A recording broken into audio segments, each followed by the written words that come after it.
I'd like to call this school committee meeting of the Southern Berkshire Regional School District 1694 to order. Standing reports. Approval of the previous school committee minutes. Unfortunately, it's Michelle. I did not have a chance to do the minutes, so there are no minutes attached to this meeting tonight. No worries. No worries. No worries. You have to get better, you know. Santa. Thank you, I'm trying. Chris, is TJ in the waiting room? He says he's waiting. Okay, let's see. Do we have any correspondence? We do not have any correspondence. Okay. And enrollment report. I just copied it from tonight's. Sorry, Art, I'm trying to get TJ in. It looks like we're down 3 students from 600 to 597.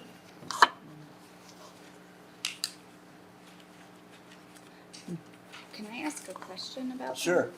My question is, do we have a practice of, I don't know, maybe collecting data, either anecdotally or officially, of why students leave, I guess, or come in for that matter? Jesse, can you expand on that at all?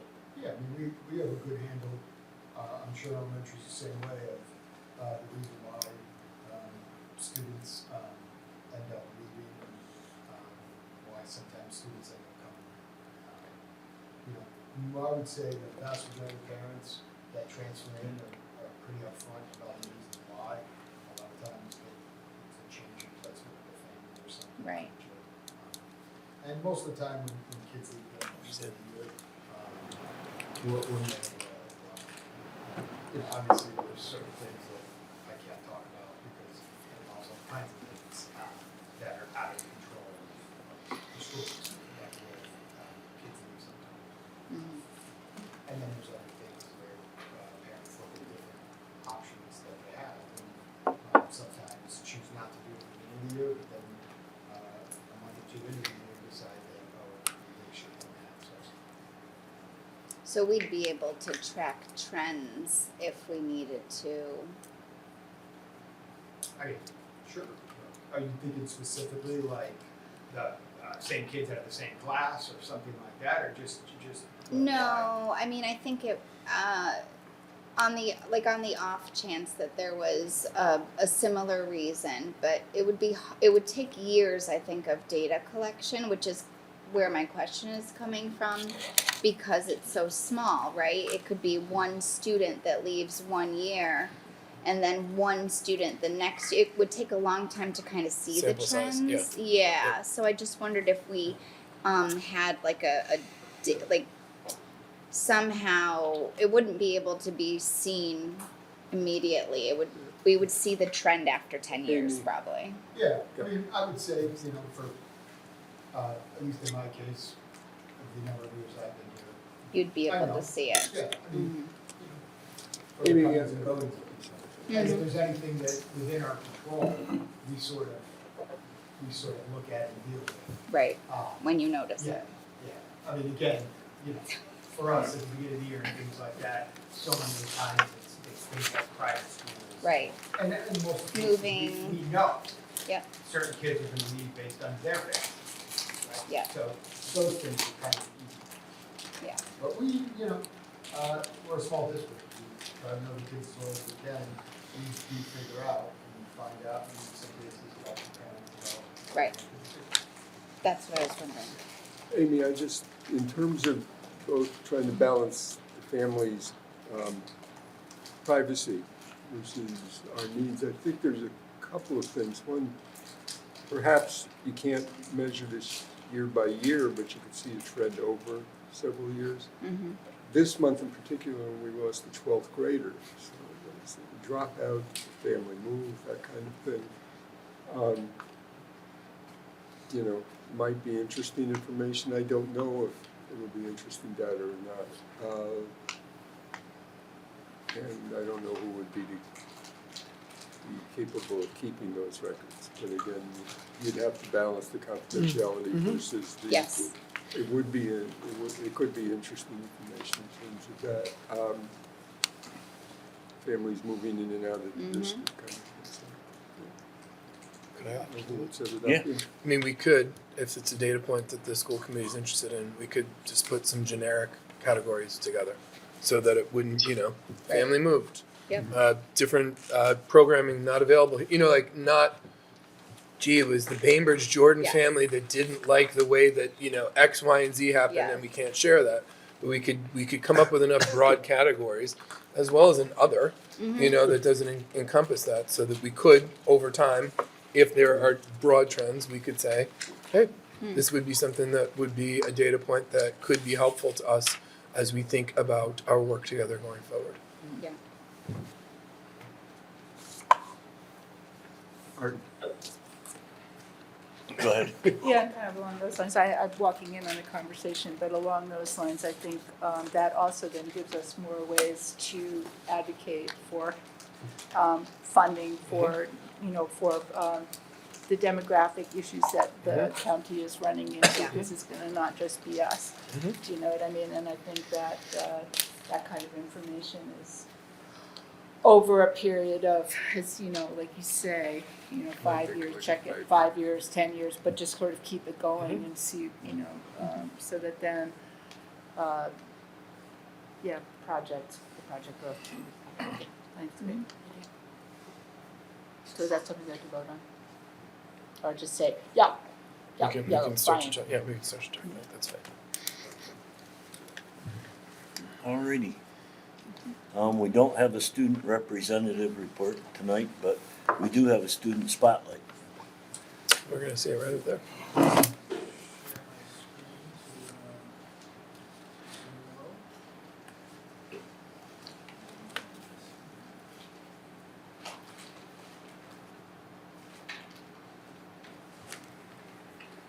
Principal Carpenter here. Today is one of my favorite days of the year here at Mount Everett. We do our annual Senior Citizen Holiday Luncheon. Our culinary arts department feeds upwards of 120 people. Our students cook the food, serve the food, and our band and chorus provide music. We have elementary that provides music. It's just a great day for everyone. I'm looking forward to it, and I'll give you some idea of what goes on in the next couple videos. Go Eagles.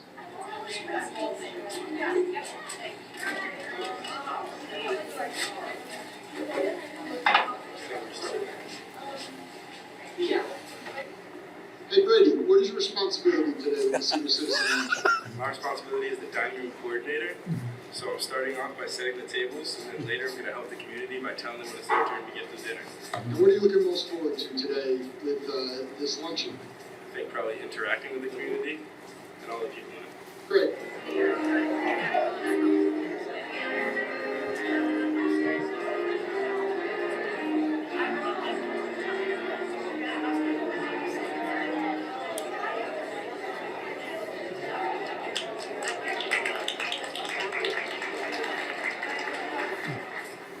Darius, you're a member of the culinary arts class. Yeah. What was the preparation like for this Senior Citizen Holiday Luncheon? The preparation, it took a couple days to get all the food ready. Me, myself, and Brady and Xavier, we prepped the creme brulee, the desserts. Awesome, awesome. And what are you looking most forward to about today's event? For today's event, I'm looking forward to helping out with the community and interacting with them. Great, thanks.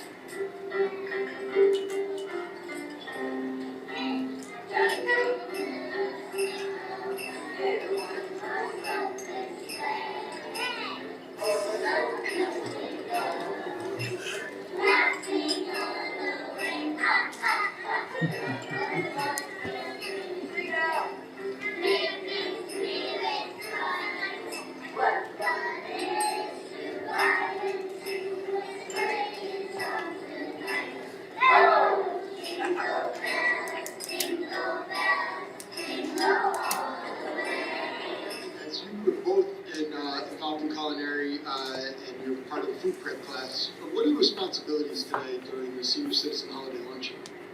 Today we'll be carrying out food and basically bussing the tables, making sure they have water and everything they need, silverware. Great. And what are you looking most forward to about the event? Interacting with people and just our citizens. I feel Great. like they don't really. They think we're mean, but no, we're really kind. Mean? What?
Question, can we have access to that?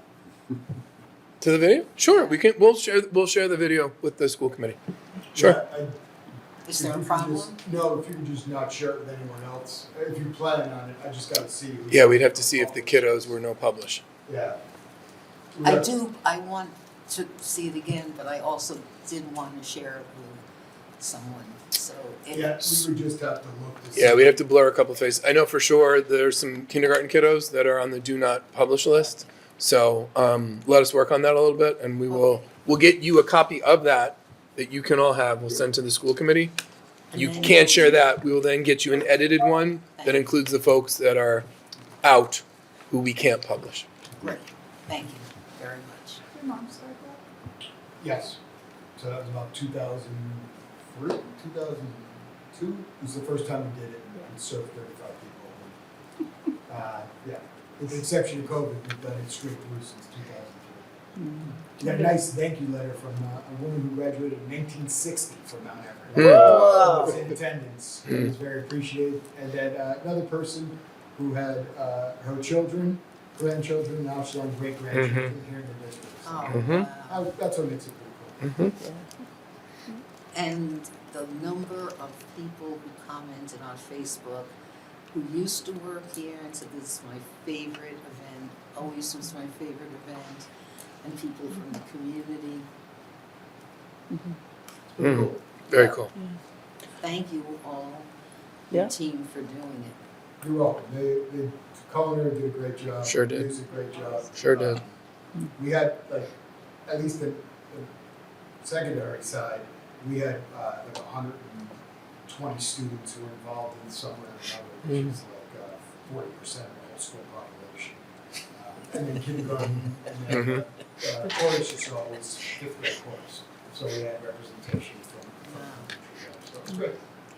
And the great thing is for all of us is seeing our sports heroes, serving chicken. And passing tables. Or prime rib, per se. Right. Depending on the budget. Right, it was prime rib. Yeah. And bussing tables. Oh, yeah. Festival. Yeah. Okay. I just want to say, I know I wasn't able to come. I had this standing appointment on the first Friday of the month, but that's gone. So for next year, I know I'll be there. But I think it would be very cool if school committee could be coordinated and maybe we sit at different tables within the community Sure. and do that. I'm not sure how many of my colleagues here were able to attend, but yeah, that's what I was afraid of. I know I saw a picture and I saw two. I got sick. You were sick, yeah, Already but warning you it not would to be wander. nice to try to figure Sure, that out. we can, And, yeah. and literally spread out amongst everybody, you know? Mhm. First Friday of December, Yeah. 2026. Put it on the calendar for next Know year. it now. Yeah, right now, we haven't debriefed, but that's the plan. Right. That first Friday works well because winter sports hasn't started. Right. Right. So Right. you don't have to worry about like Yeah. teams getting to Practices stuff and- like yeah. that. And it's early enough in the season, you don't have to worry about snow usually and, you know, Yeah. all Although, of that other stuff. 2 years in a row, we had a snow day that Yeah. that week. Thankfully. Last year, I was told it was the day before. Yeah. Oh, really? This year, it was at least the Tuesday. Oh, So, yeah, yep. well, anyway, indeed. yeah, great event. Alrighty, public comment. Nobody's here. Okay. Hi, I was hoping I could just say hi and just make a quick comment. My name is Elizabeth Evans and I'm a parent at New Marlborough Central. Would that be okay? I mean, we typically don't take public comment over. We typically do not take public comment over Zoom anymore. Okay, no problem then. Thank you. Nicely done. Business managers report.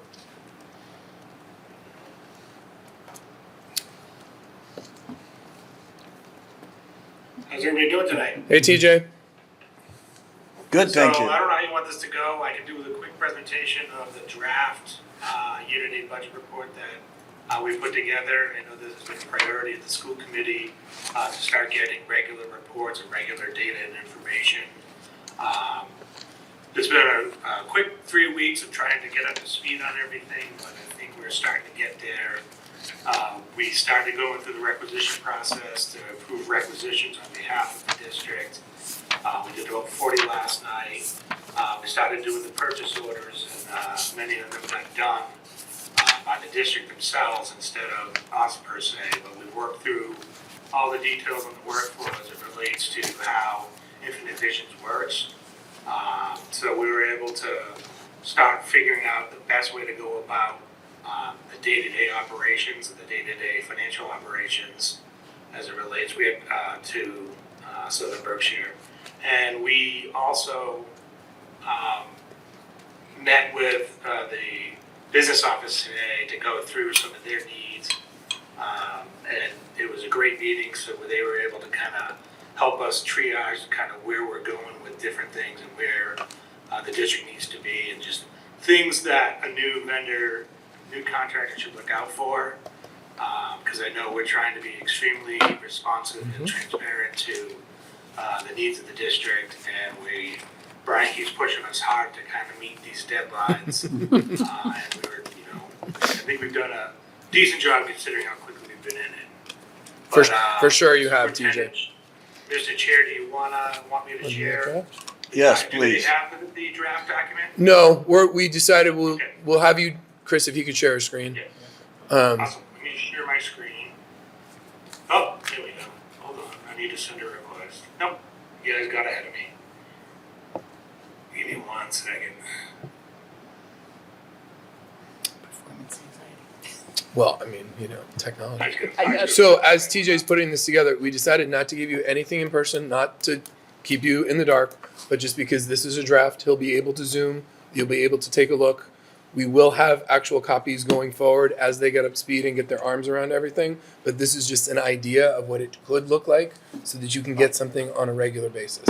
As he said, he was meeting with the business office this afternoon. We didn't want him to rush something, post that meeting to get you something that would still just be showing up right around 5 or 6 o'clock. So we decided he would just display something. Again, he can zoom in and out and you'll be able to see a little bit more of the detail, but this would be an idea. Chris or TJ, can you give us a little more zoom on that to just give a sense of what, yes, there we go. So TJ, if you want to walk through what's here and just some of the big picture items that you've got, especially down at the bottom where you have the DESI functions as well. Yeah. So we pulled together what we call a year-to-date budget report. So this is all the way through 11/30. So it's from July 1st through November 30th. And it gives a snapshot of where you are with your income, where your assessments are, your state aid is, your tuitions, and other incomes that might come into the district. So you have your budget, which is in this column, that's just your starting point for the fiscal year, and saying, okay, this is what we think we're bringing in terms of revenue. Month to date, we've got a lot of revenue coming in, but this is just a general fund report. So this will get updated as more of the revenue comes into the general fund and gets booked.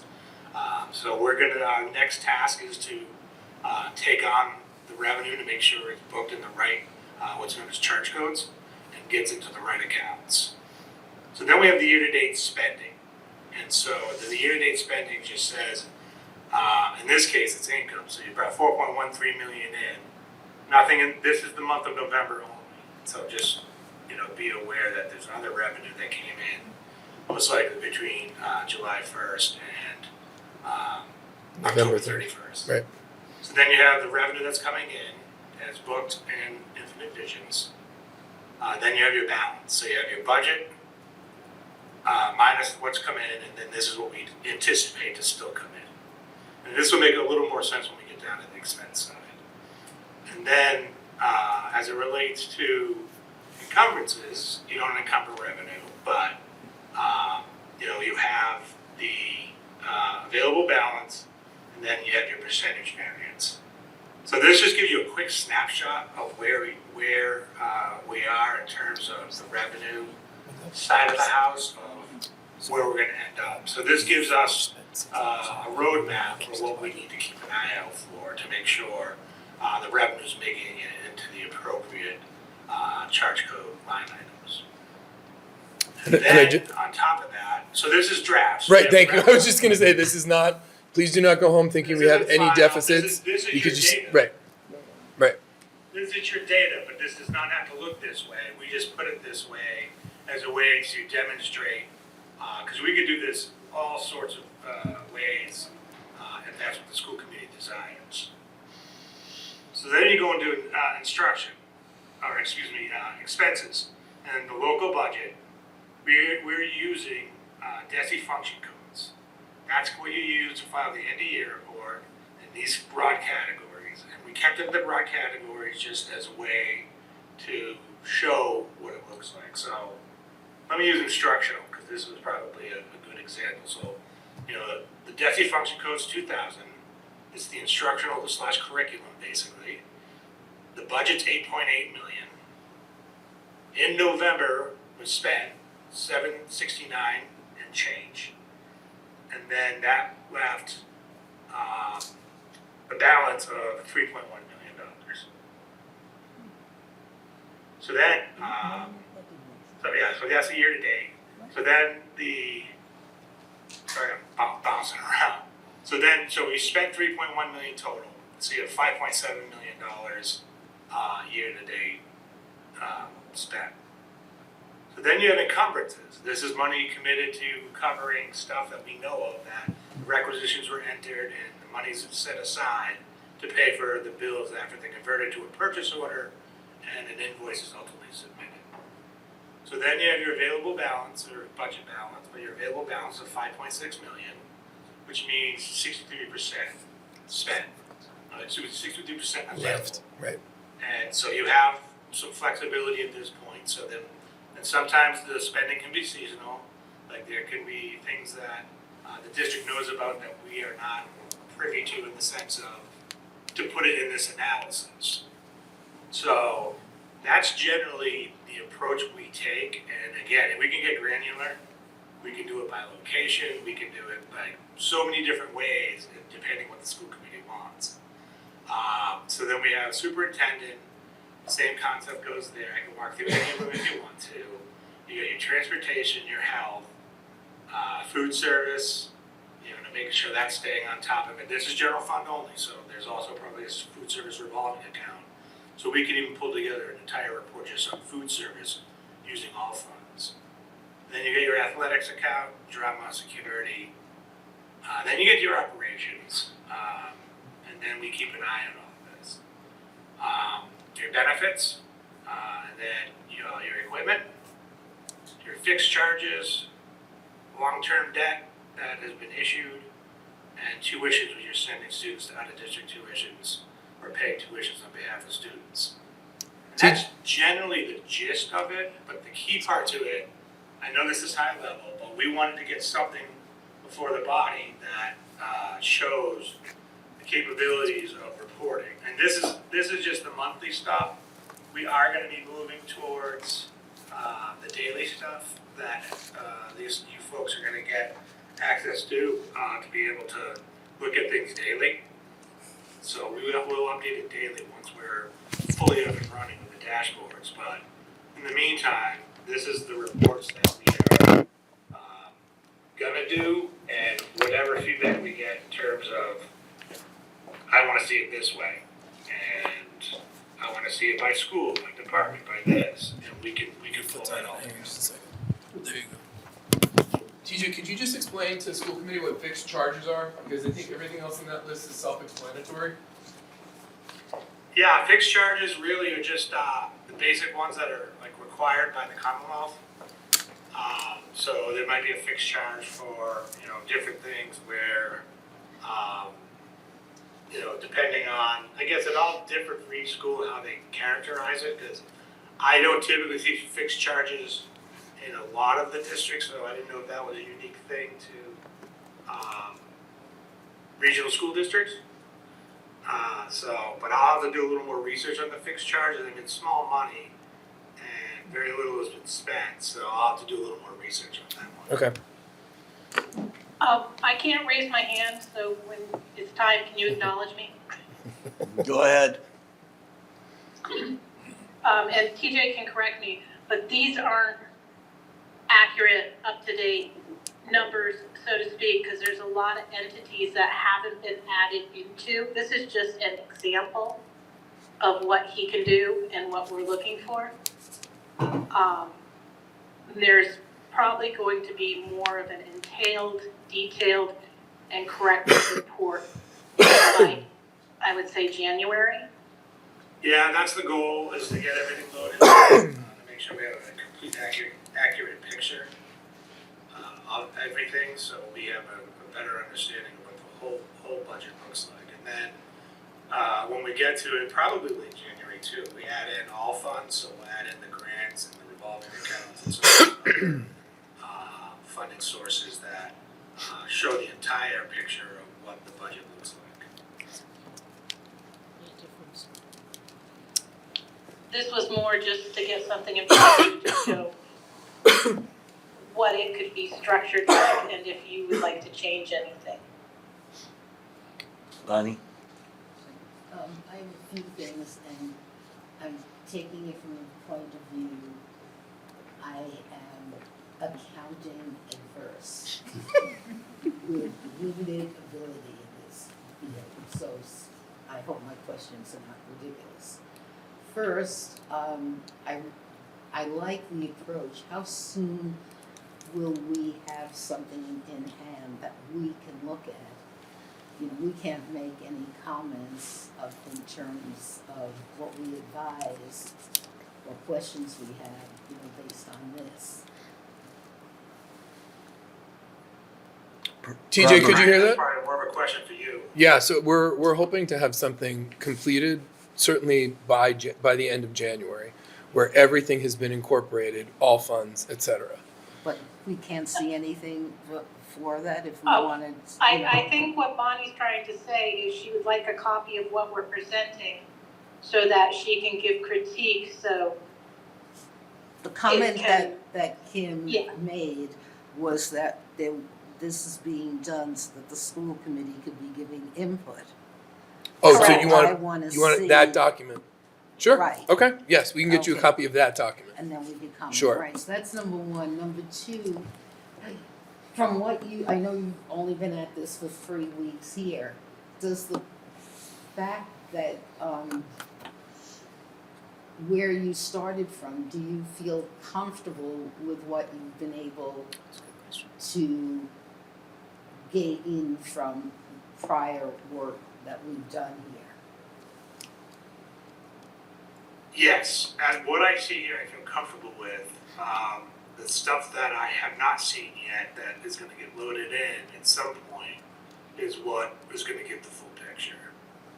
And then we start processing, the revenue and the checks and all the stuff that's coming in, and do journal entries. It's just gonna further, flesh out the picture of how it's looking. And Right now, nothing scares me here. We're halfway through the Good. year.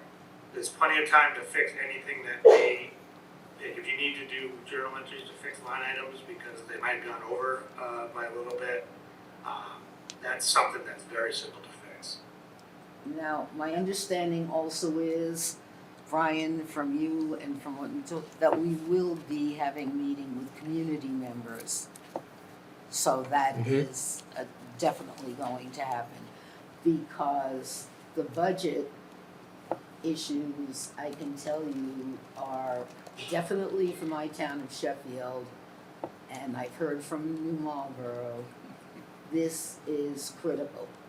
And we would love, Brian, for you to start off with a budget that passes. So. I would too. Right. So that's going to be very, very important to us. And this is just completely off the track. We have, in the past couple of years, followed, and I don't know if you have an opinion here, the state said it's okay to have a one-person warrant committee. Do you have any opinion on that? Only one person from the school committee. I've heard typically it's two. I've heard of one, as long as it's been voted on by the school committee, that this person is gonna represent the entire school committee and sign the warrant. But I typically have seen two, so it's a check and balance. Thank you very much. Sometimes it's a full school committee, but most of the time they delegate two. Yeah, we used to be 3, and this is my personal bias. I would not ever volunteer for it if it were one person. I love that I had 2 other people, but that's editorializing.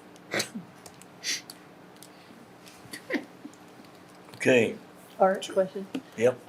In terms of the input, I know TJ said, oh, we can present this budget with several different breakdowns.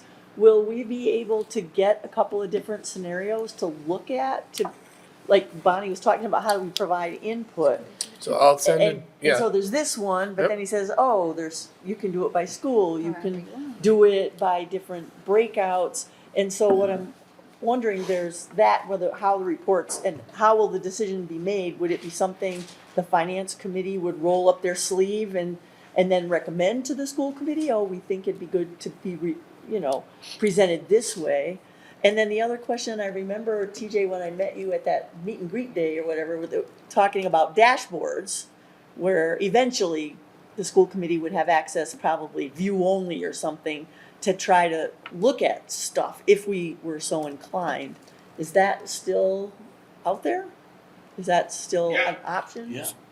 So Yeah, what I, I'm working closely with Chris to get what we call back-end access to Infinite Vision. So what we do is go in every day and grab your data and update the data, and then that updates the dashboards every night, overnight, and then you have refresh data when you come in and get login in the morning. And that's, I can't show it to you right this second, but at some point I will do a full demonstration of what that means, and how powerful the tool can be in terms of insight into your budget. Okay. Because it flags things for you, it shows vendors, payments, shows the time of it, services rendered, or invoice submitted and payment, I know the big thing is 30 days. So if it's outside 30 days, it'll just say, hey, you should be aware that, you need to pay these bills, sooner rather than later. So all that stuff exists. There's all sorts of different pieces to it that we'll walk through. Great, thank you. And it will go through the, It should go through the finance. it'll go through Yeah. it'll go through the Right. finance subcommittee. Yeah, I'm just Yeah. because if there's several different ways it can be presented, Right. how do we, like from this is Yep. the condensed version, Right. so we don't really Right. know what to provide input on, like what Bonnie said. No, I mean, I'll send you the draft and you can send your feedback to me and I'll collect it and share it with the finance committee. Yeah, I would also be mindful of the fact that we have to start building a budget yeah. very Mhm. soon. And so while I don't want to, how do I say this the right way? I don't want to squelch any feedback, but I also don't want to get stuck in how these reports look at this point. Yeah, Perhaps we can have a couple of different options yeah. that we offer the school committee, the full school committee through the finance committee. But I think I'm feeling the urgency about getting going with the FY27 budget. Yeah. Certainly, I feel great about having TJ and Open Architects as a partner. So, perhaps we can do a shortened feedback version on, hey, this is what we're going to do for this year. And then maybe when the budget passes and we talk about things over the summer, we start to say there could be other options when that's all behind us. Yeah. We could look as a group and say, well, maybe the Southern Berkshire Regional School District School Committee wants to see the budget this way on a monthly report on a regular basis. So I don't want to squelch the feedback, but I don't want to get lost in that either while we try to build a good one for FY27. Well, my thought was that for the full school committee, like this high level might be perfect, but maybe finance committee would like one Totally agree. that took a deeper dive. Yep. Like I'm wondering what's within those different categories and Yep. that sort of thing. But Agreed. that's just kind of who I am and that sort of thing, so Mhm. that's all. So the finance, we will get a different For sure. version, Okay. For sure. All right. Well, that answers the question Yeah. then, what I'm looking at. and then this will be put out to the public. Yeah, well, that's what I'm thinking. I mean, Yep. not everybody wants to look at a million numbers, but some people like numbers. So, that's how it works. Bonnie? I just want to be sure that we don't wait till in the midst of constructing the 27 budget. Agreed. That we will have this Yep. to give feedback. Yep. The whole school committee will be, and it may just be questions. It's totally reasonable. All right. I'm certain TJ can get me that document. I'm certain I can email it out to you. I'm certain you can all give me your feedback, and I'm certain I can collect it and share it with Art and Kim to give to the finance committee.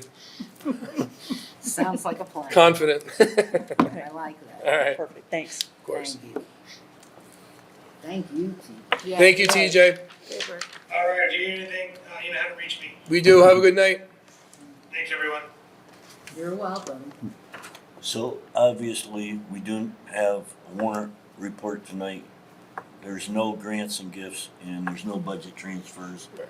because we're just not there yet. Yeah. But next meeting, Mm-hmm. We'll be back on track. we'll be back on track. Boom. Chairman's report. So, couple of things. One, the senior luncheon, the video is nice, but you really had to be there. You guys missed a fabulous, fabulous time. It was really great. I usually help out with Odile, but this year, unfortunately, I couldn't.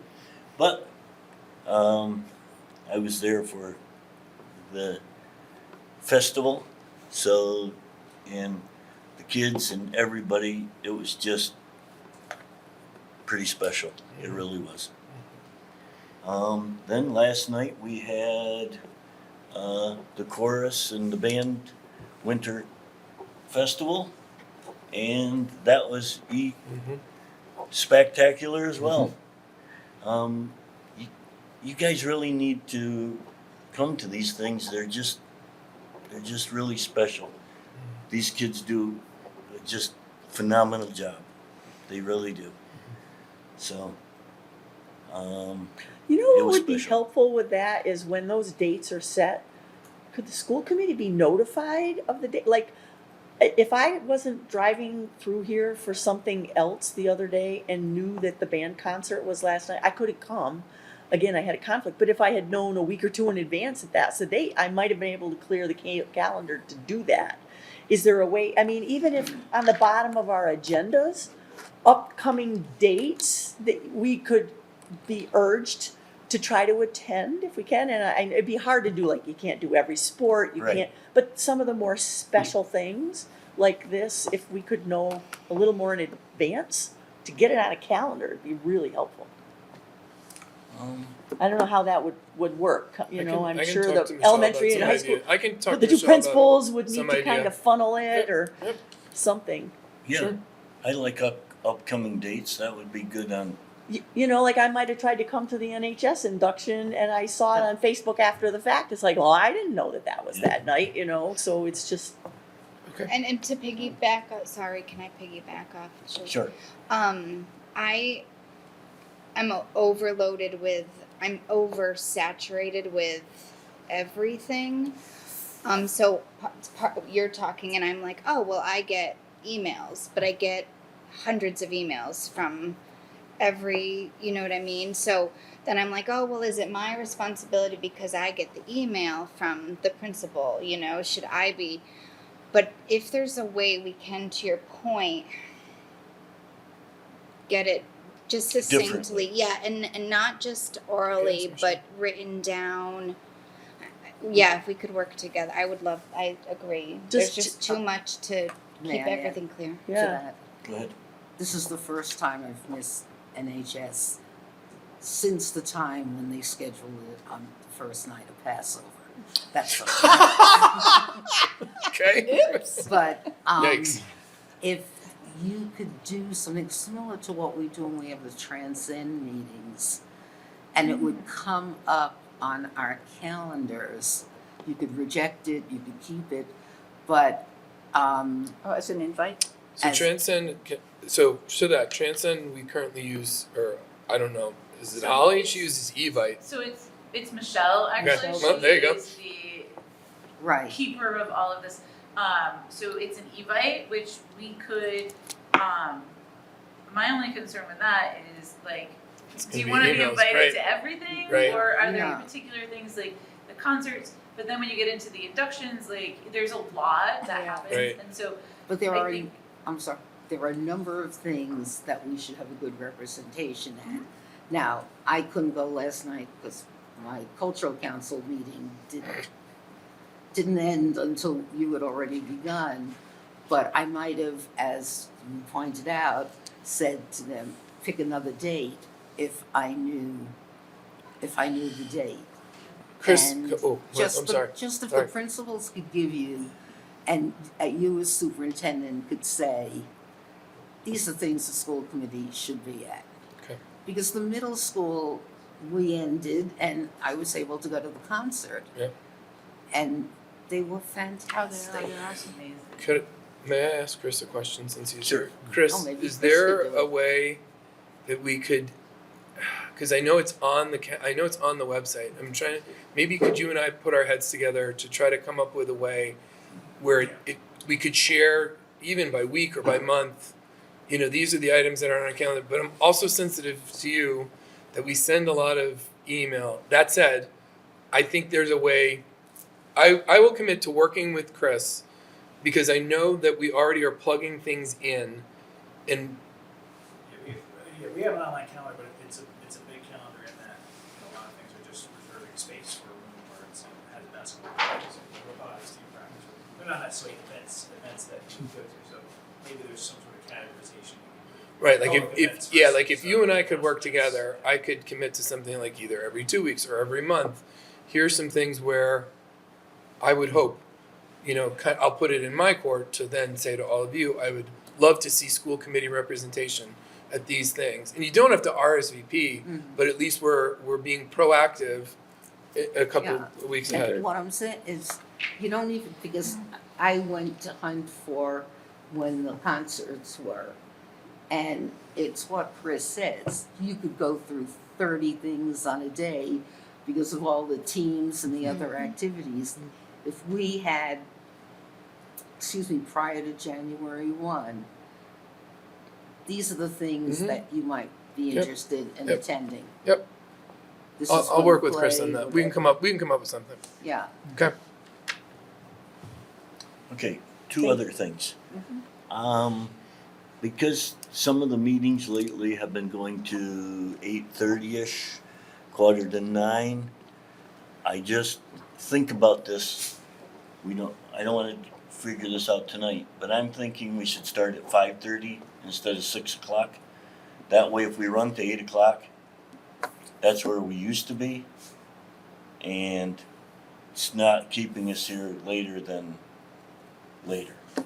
And I'm trying to keep the meetings to 8 o'clock, but lately it just hasn't been working very well. Art, does that pose a problem for Amy and for Kim? No, that's why I say, I want everybody to think about this. Oh, okay. Just think about this. And next I'll think meeting, about it. yep, okay. I would love us to commit to saying, okay, we're doing 90 minutes or we're doing 2 hours Yeah. or something.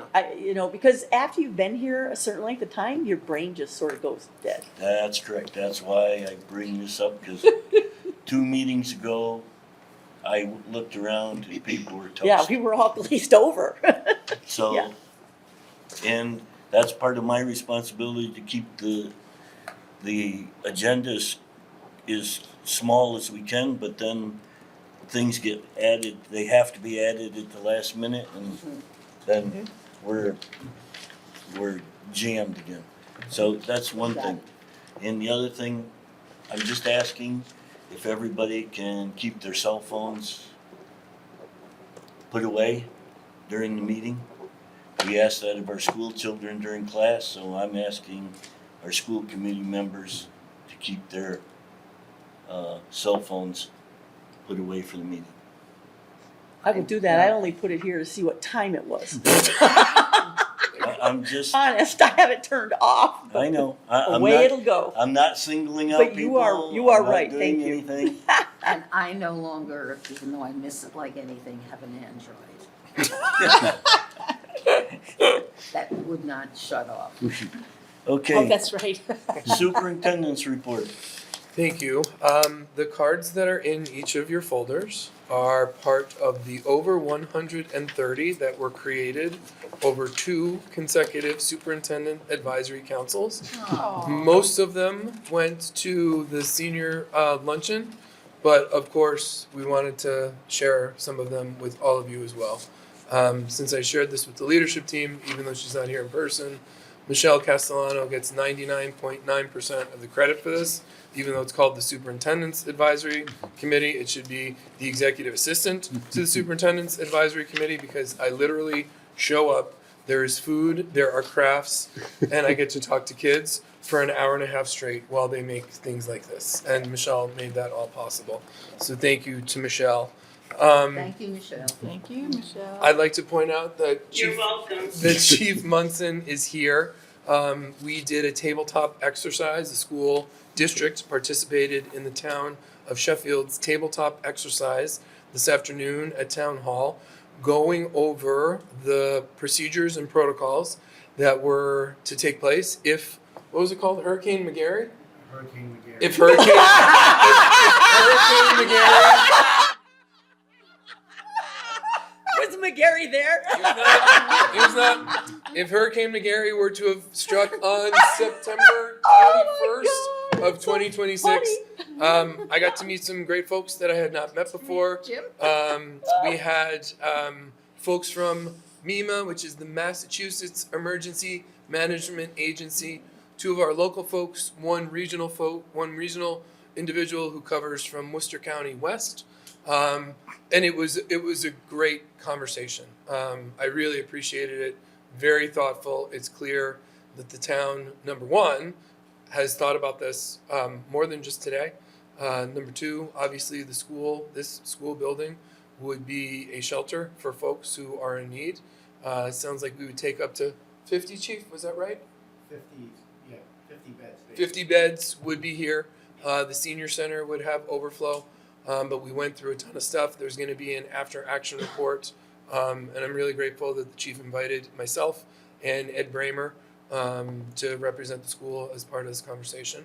And then I'm also glad that Chief is here because I wanted to publicly commend Nate, one of the police officers on the Sheffield force. About 3 weeks ago or so, maybe 3.5 weeks ago, we had a student elope from our building. And Jesse and I trailed this individual right out to Berkshire School Road, where he made a left and then a quick right, and then came back to us. And so we called the police to say we need some help. When Nate arrived, the kiddo was just about back on our campus, and I went right up to him and I said, Nate, I really need you to help us de-escalate this situation.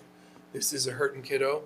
This kiddo does not need a forgive me. And I said these exact things to him, and I've been able to thank him in person. I don't need a real macho cop to come in and show this kiddo that he's in a lot of trouble. I need you to connect with this kid. And to Nate's credit, I'm getting choked up thinking about it. To Nate's credit, he absolutely connected with this kiddo in the back of his dad's car and did everything that I needed him to do.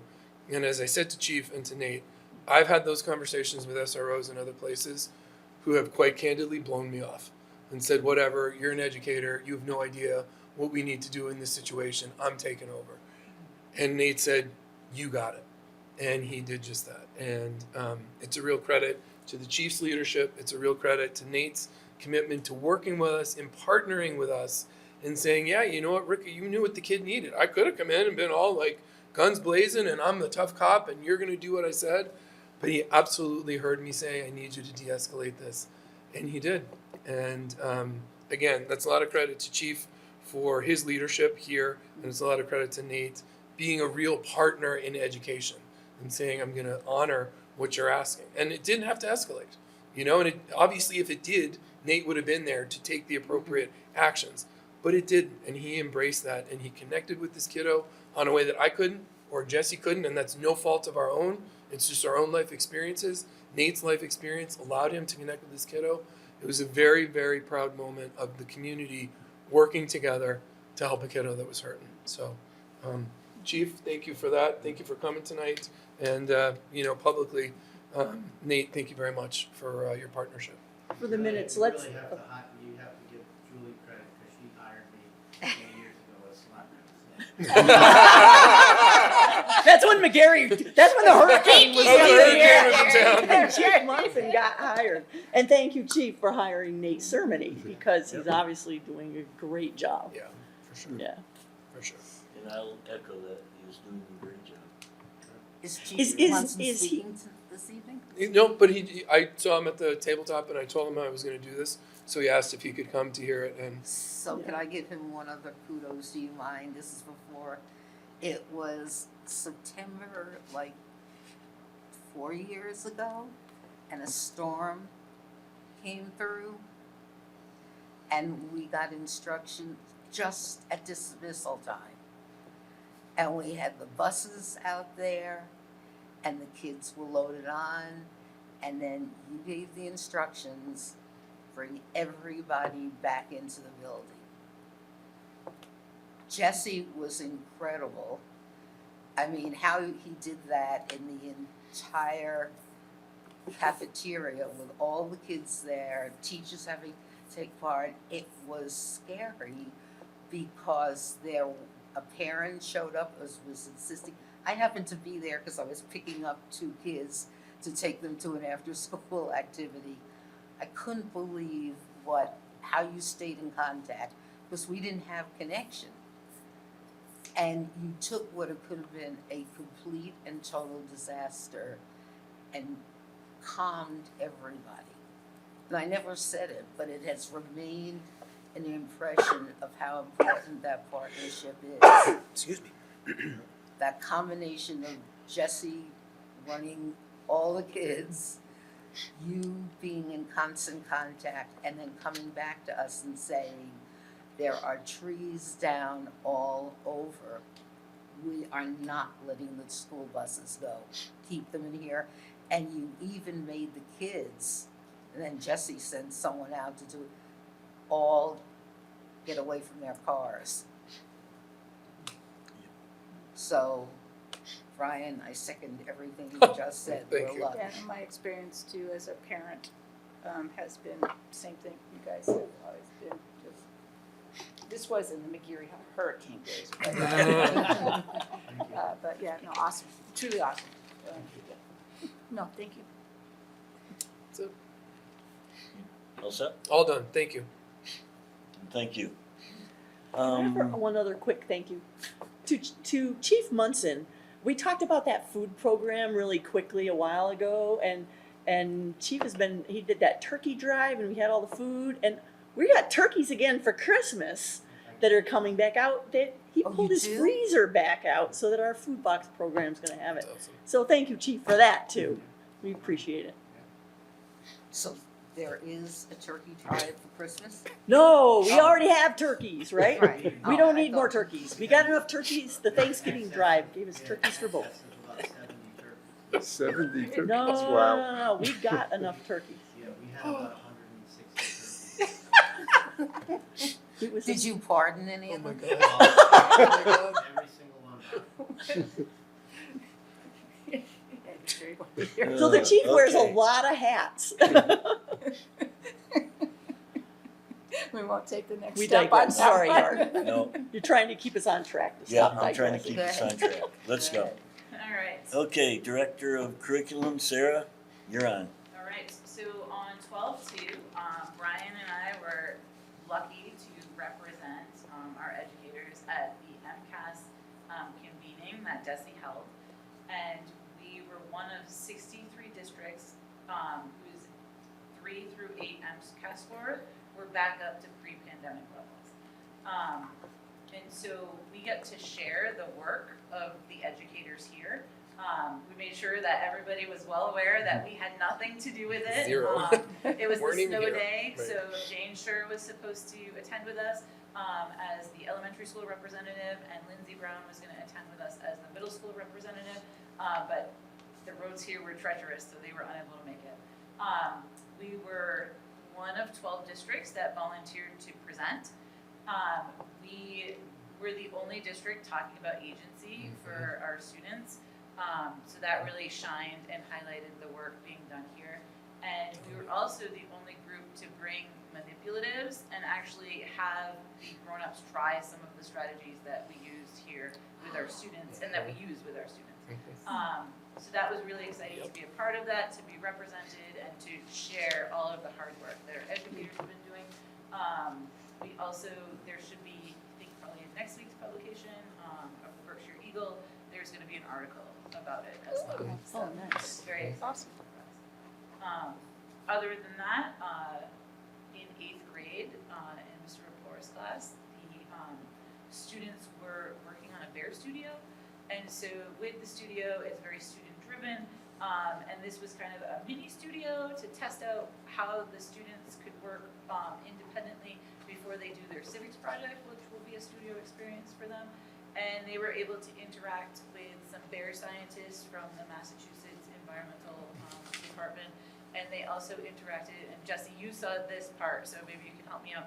They interacted with, they were scientists or graduate students from UMass. I actually think they were undergraduates. Oh, cool. Who were part of, and I think it was Amherst College, not UMass. Oh, okay. But they were involved in this, basically this group that the professor spearheads. They take cameras and put them in different locations to track, and then the students look at the videos anytime things pop up, because they're the kind of motion sensor, to try to track bears and wildlife and things like that.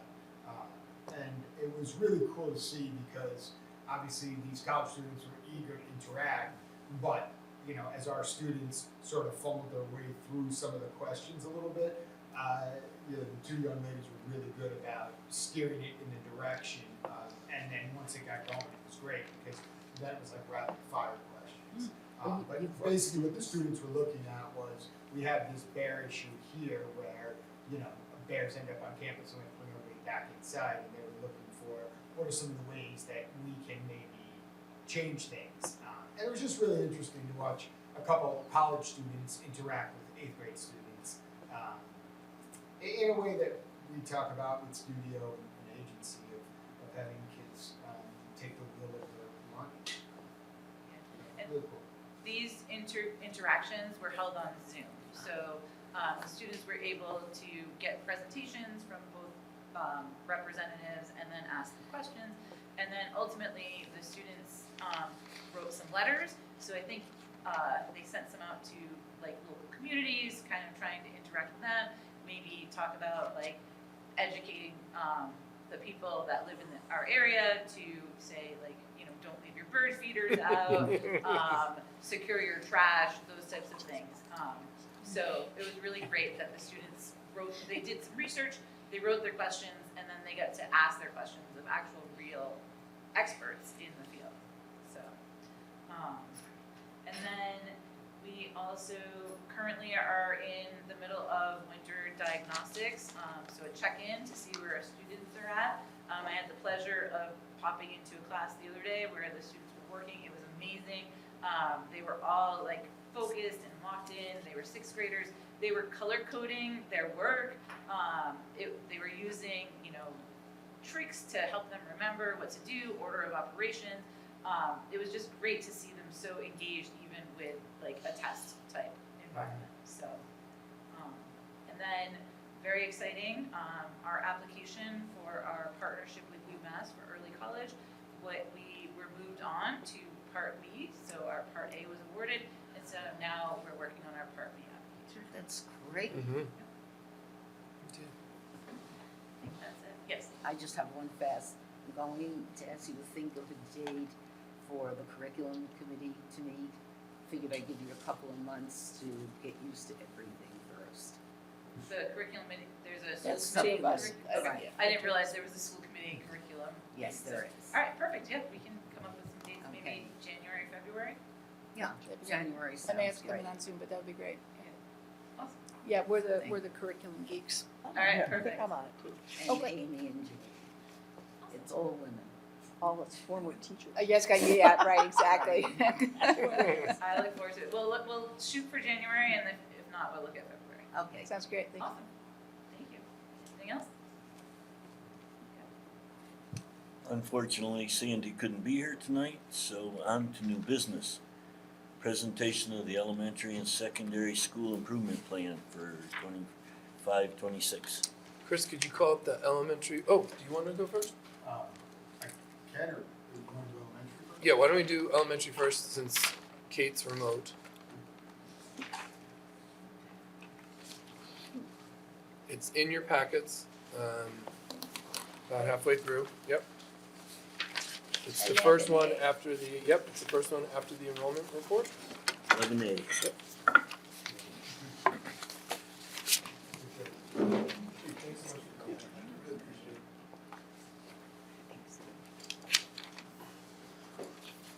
All right, Kate Retzel, you are on. The document is up on the screen.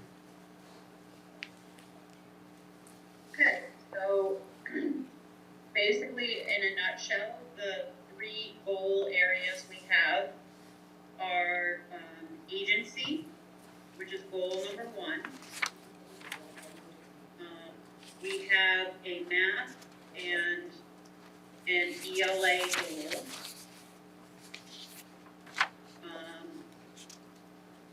Because I just took over, a lot of them are continuations or, you know, already in place, but we're adding on to our R.S.D.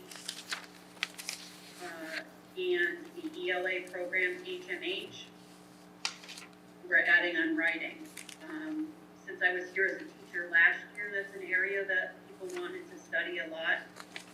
So we are doing sort of a pathway in our faculty meetings to address the writing together. And for math, we are combining sort of agency with math for the second half of the year. So in a nutshell, like I said, we have agency, we have HMH and ELA, and R.S.D. and doing what we call deliberate practice through agency. So It would be similar to the centers that we run for our math program, but it would give more choice to the kiddos as to,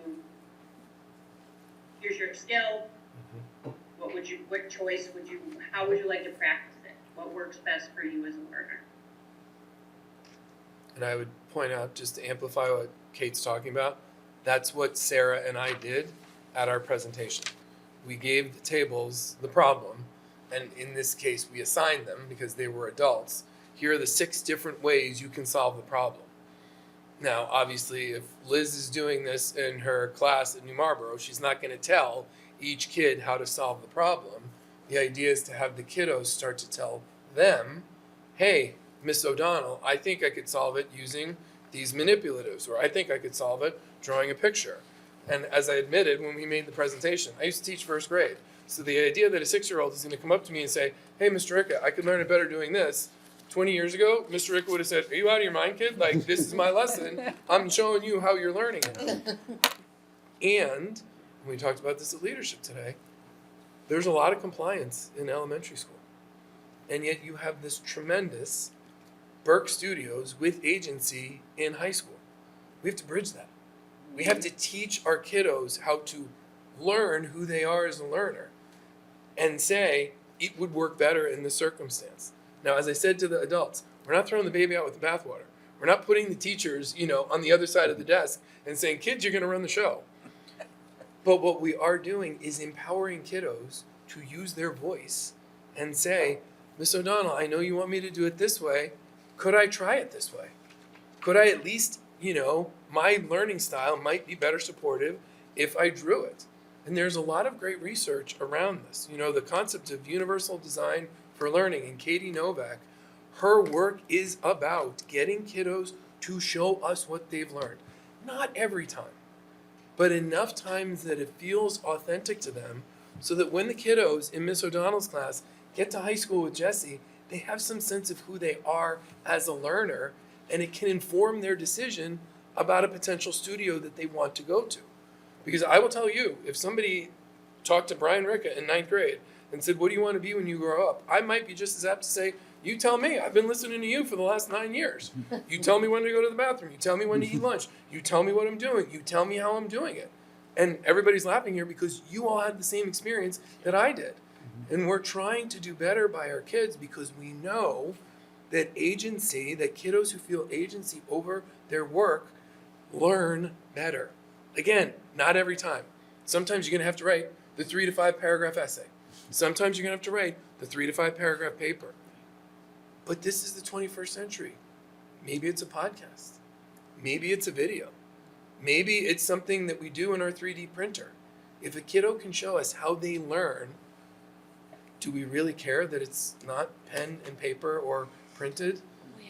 Right? I mean, we're still going to do it. I want people to hear. We're still going to do MCAS. We're still going to have rigorous education. But there will be points where we want kiddos to say, and I've been in Miss O'Donnell's class, and I've heard them say to her, Miss O'Donnell, I want to do it this way. And she doesn't push back. She says, okay, let's hear it. I was just in there the other day. She had a group over at one of her tables. I was with the group that was at the rug, and there was a dialogue going back and forth about how a kiddo was going to attack a problem. That's what we want. So it is a balance, right? It's not. So I want people to hear that. Agency is a balance. We're not throwing the baby out with the bathwater, but we're giving our kiddos an opportunity to really plant seeds of agency. And we're going to try to do the same thing with our adults in terms of their PD.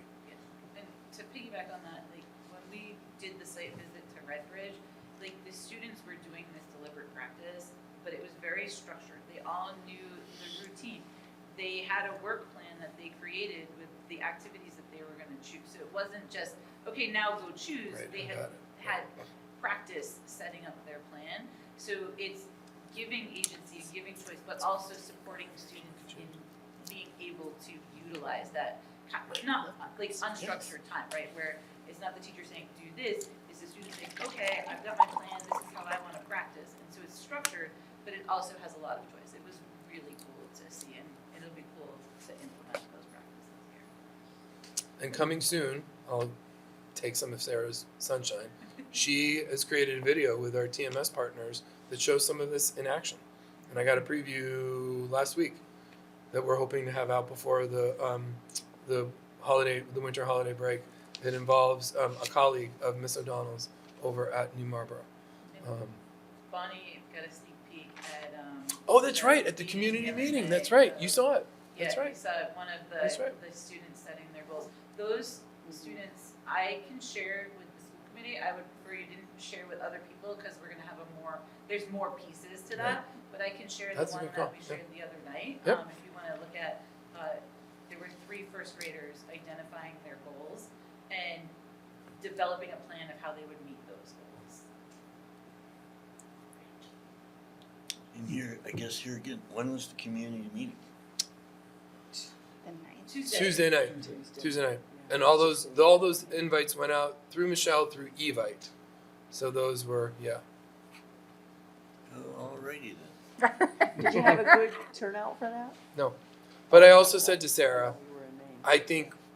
I think we should probably, going forward, not try to put things other than concerts in this 3-week period between Thanksgiving and the winter holiday break. This is not on the agenda, but it's true. It's a very tough time in schools right now. And it's a tough time for everybody right now, as we were talking at our ad hoc handbook, meeting, that you feel like you need a weekend from your weekend because you're doing things anyhow. I'm going to stop talking. You were already there. Oh.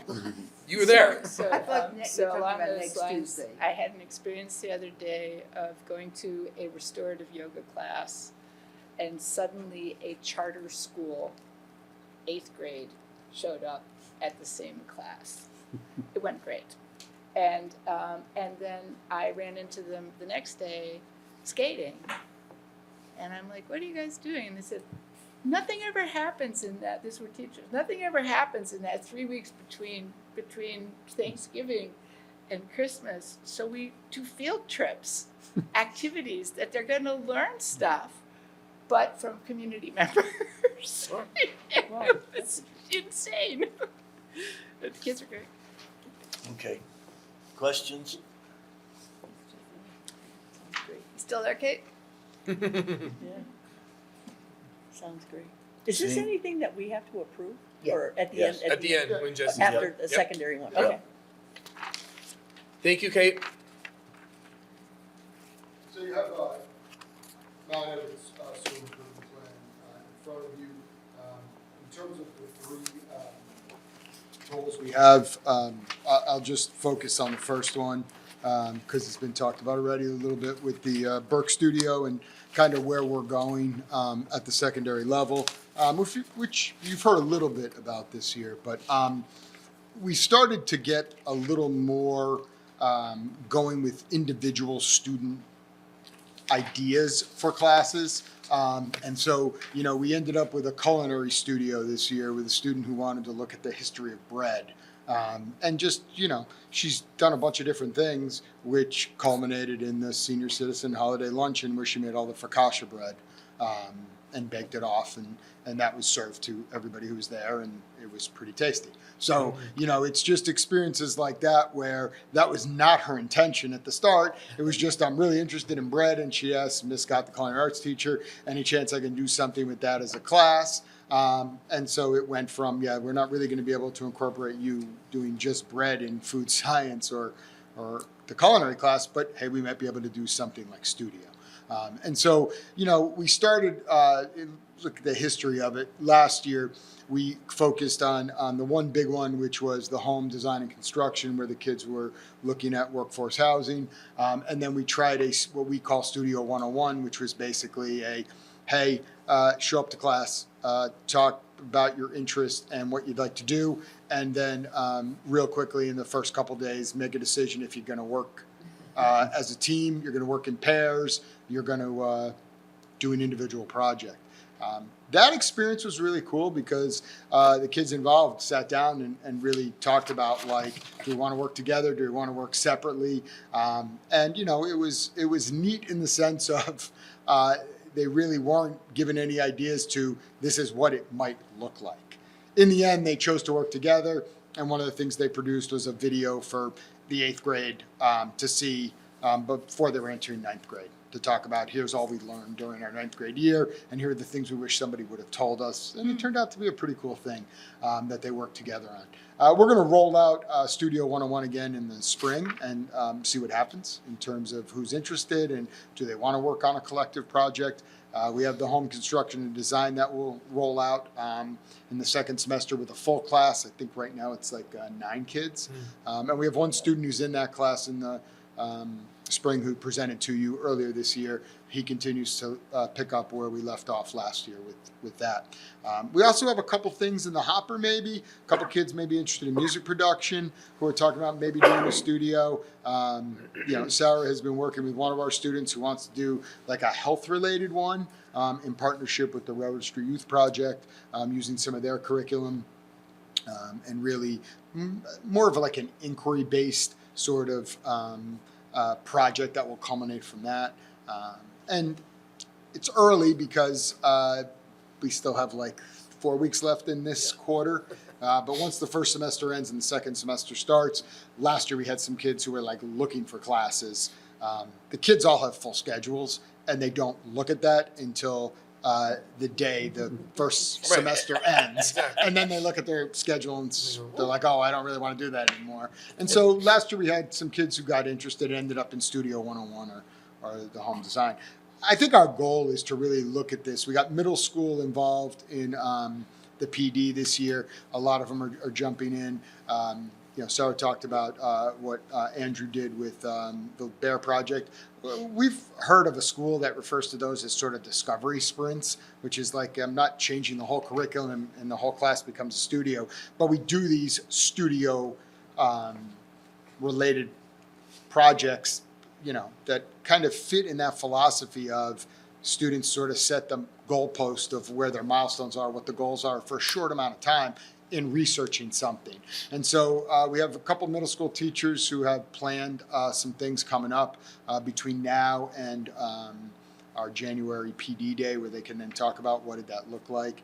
We have a couple, Lindsey Brown's one, and Peter Lynch, who have been doing it as sort of piloting these discovery sprints the last year and then into this year.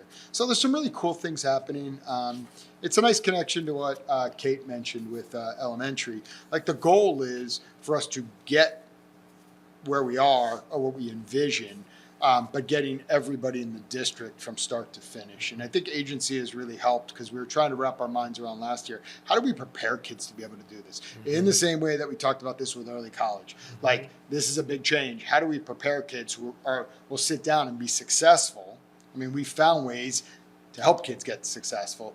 But in the end, if the kids are prepared for what they're about to do, then I think that piece goes a little easier. And I think agency is a way to help that. I talked a little bit in the second goal that we have around advisory and things like that. Just the idea of a middle school advisory period's like 15 minutes. That might be a spot where we start working on some agency in middle school because next year we're probably going to look at the upper elementary grades in middle school as a way to bridge that gap from our early elementary grades that are doing it now. So I think pretty exciting stuff when it comes to that. One of the things we talked about at our community meeting was just what does it look like for community mentors and how do we get that piece? Because right now our studios are basically reaching out to people with specific intentions because they will identify, oh, we need help from this person. The group last year in the home building and design identified people from the town of Sheffield that they could go talk to. They identified an architect. They identified someone in construction to ask questions to.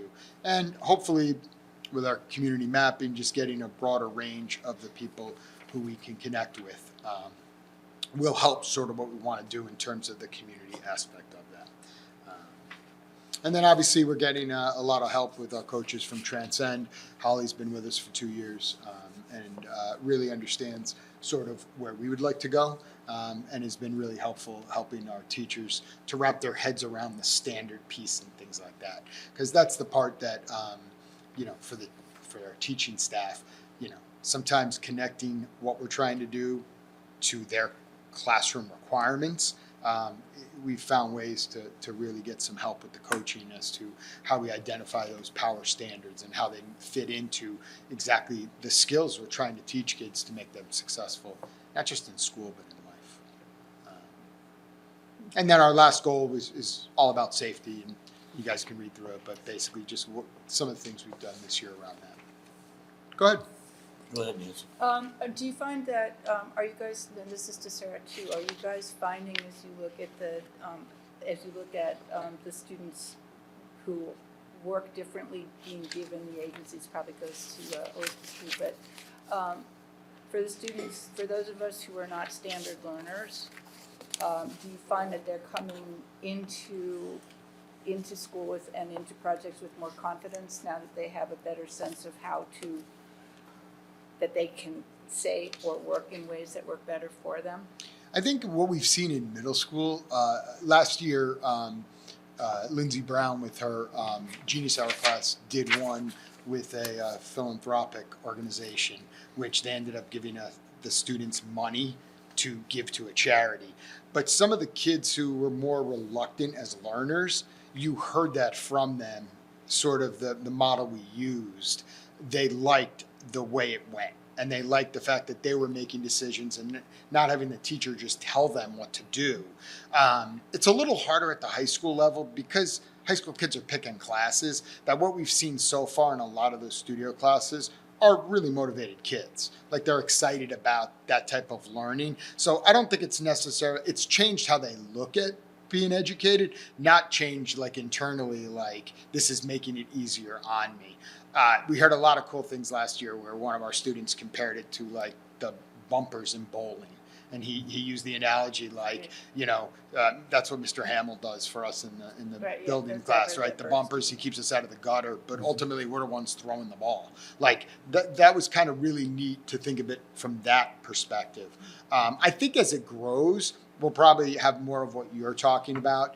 But we've seen it at the middle school level where kids are a little more excited. I mean, really the whole thing is about like, what does engagement look like? And we've talked about compliance here. We have a lot of really good kids in the school district. They're going to do exactly what a teacher tells them to do. That doesn't mean they're fully invested and engaged in everything that happens. And so hopefully this is a way, along with some of the other things we're doing, to get kids to really take ownership in what they're doing. And I think we've seen it with some of the innovation pathways. Some of the work the kids have done with like the EV go-kart and stuff like that, 3D printing, and then looking at like early college and things like that. I feel like over the last 7 years, we've had kids buy in more and really take advantage of like what are my opportunities.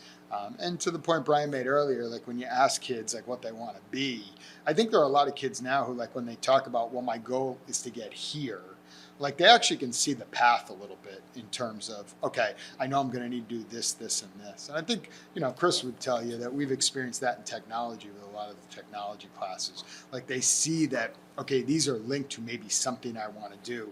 Not just a couple of years ago, oh, it'll be cool to be in rocketry, or it'll be cool to be in the drone class, or cool to be in robotics. Now they see it as, oh, I can do that, and then also go into this. And that's been really, really cool to see too. That's great. I just wanted to add, I think Jesse made a point about like how are we growing this. So like I think Nancy, to see like the really like student engagement and like the deep like recognition of this is how I learn and this is what I'm excited about. I think as we grow agency through kindergarten and up through the early middle school and up through high school, I think that's where we'll see like more of that like ownership. And so we've been talking about how do we spread that agency? Where are we going to help students develop work habits for we don't have a better term for them yet. Right, but that maybe, works. That works, yeah. But how do we help them develop their plans? And that's part of the studio experience. Students have to create work plans. They have to meet milestones. And there's check-ins and there's discussions and they have to get approval before they move to the next milestone. So there's these pieces of agency in the studios that are scaffolded. But if students are setting plans for themselves from kindergarten all the way up till they do a studio, like they're gonna need less scaffolding and they're gonna be able to move and have the the skills to work together. So I think as we grow it, it'll be really exciting. I think it's gonna be interesting to see it too, possibly how, to me, it seems like you would also start to see a change in, behavior and stuff like that. You know, that a lot of the, especially in the, middle and early high school. Yeah. So, there was being somebody that still reads the research sometimes, there was a group that interviewed the enrollment officers at RIT and MIT and those kinds of schools. And they said that they could predict more success for students who had taken physics and calculus. Okay. Neither word means anything to me, by the way. And had participated in rocketry club or, one of those kinds of things where they actually had to say, here's a problem I need to solve and I need to know.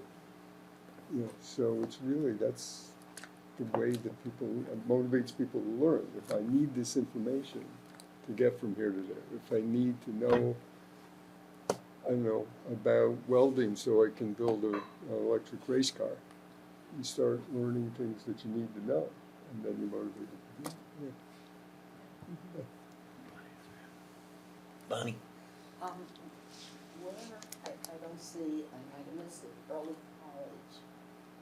As a part of the school improvement? Yeah. So I didn't add it, and we've done it over the year because it's only 3 goals. I mean, that's clearly a goal of ours, but because of where we are in the process, the early college doesn't really affect like all of Mount Everett in the sense of the faculty and things like that, because we're in that planning process of getting a new partnership.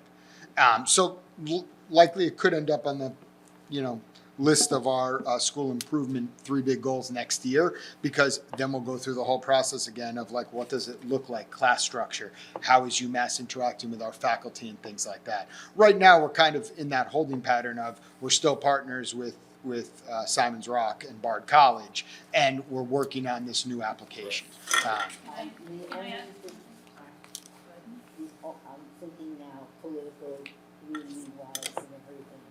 We've invested so much in promoting the initiative. If there are any places in here where early college could be put in as an example, with not changing anything, Yeah. but just the reference, I think it would behoove us. Okay, go ahead. I have been kind of really digging in and doing a lot of research on early college as we go through this process. And I had a great meeting with Ken Knox, who is the early college guru. And so as we're a wall-to-wall model, all of the things that we're talking about support students in being successful in early college. The agency, the studios, and to speak to the higher level math courses, there's actually studies where students who have a positive self-concept in their math abilities actually do better and they take higher level courses. So all of these things that we are talking about in the school improvement plan are part of that wall-to-wall early college model, where we're really promoting a community of college capable. I don't want to be combative about this. I am thinking more in terms of community. This goes online as approved. It's just with everything, whether it's in our publications, etc. We talk about early college and wall-to-wall. So just, it stood out to me as I read through this as not being there. So if there's any place, I know we're not giving it up. I'm thinking more on the political communication, The outside. The world outside. Yes, the world outside of this room. For the few people who don't watch this on CBS. What they're missing. Jesse, just to catch me up, because I will have to vote on this tonight. Yeah. Can you give me like the Cliff's Notes version of a Burke Studio class? I'm reading this and is there a connection to electives? What is So right now, students have the opportunity in Berk Studio. Most of them, because like, if you look at last year, they were mostly upperclassmen, were taking it as an elective period.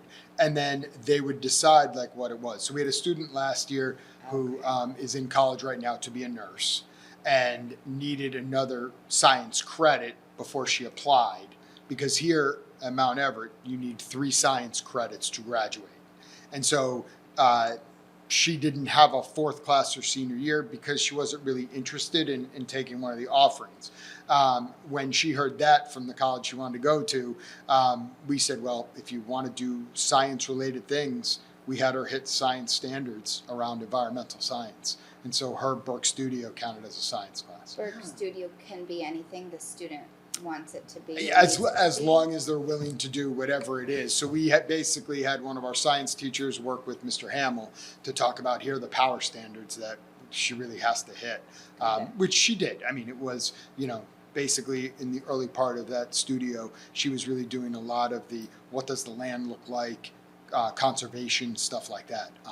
What would have to happen if we were to build on certain parts. And so she was able to hit on those standards. Some of the kids used it just general elective, and we didn't really have to tie it to anything because they'd already hit the graduation requirements. Our first class was 7 kids. They were all seniors. None of them were in danger of not graduating, and so they all had their credits. And so it really didn't matter what we factored it under. So we did a lot of it as like a history type thing, just because it fit nicely as an elective that way. Hypothetically, it could be whatever kids wanted it to be. And we have explored in talking only with some of the schools who do this with our coaches from Transcend, the idea of like a kid who's really apathetic towards school, could a studio they do count as their math class, count as their science class, and replace what they might take during any given year. I can really wrap my head around history and science and English because I taught English for 21 years. The one that I struggle with and everybody else does is what does that look like for math? But it is a possibility as we move forward. I think we're open to what any of this looks like, but essentially the class we did last year with the home building and design was all based around the idea of could we put up workforce housing? So each kid individually sort of set their collective group milestones, but then individually had pieces of getting to that. And then weekly they had conversations with the teacher. And some of it was like 5-minute little conference of have you hit your goals? And if you haven't, what do you need to do? And there was a lot of verbalization of, hey, I did this, this, and this, and then moved on to this. Or there were other times kids are like, yeah, I was really lazy this week. And the 3 things I said I was going to do, I only got to 1. So this doesn't look good for me. Here's how I plan on making up for it next week. Again, we ran the studio last year with the older kids as part of our early college schedule. So they were taking the class twice a week for 90 minutes. And there were times that they did things like go out and survey the property. They did some things like that where they were so eager they ended up in the, our director of building and grounds, Ed Bramer, gave them the okay to go in the maintenance building with all our maps from when they originally put it in the school. And I'm getting pictures as kids are sprawled out all over the place on the ground with papers laid out. They went and actually marked the land they would like us to build on. They're FaceTiming me. They didn't realize they were on somebody's property because there's a house right on the edge of the baseball field, and I'm screaming at them, get off the guy's front lawn. They're like, is that really a house? I'm like, yes. And he doesn't like it when back away. But just those kind of things. And again, part of what we're doing is trying to figure out as the kids start, where does this fit in? And so the 9th graders who did it last year, because they have a full academic schedule, a lot of them used it as an elective. And we sort of figured out kind of which elective would it fall under. And because we can, some of them we didn't really attach a subject area to.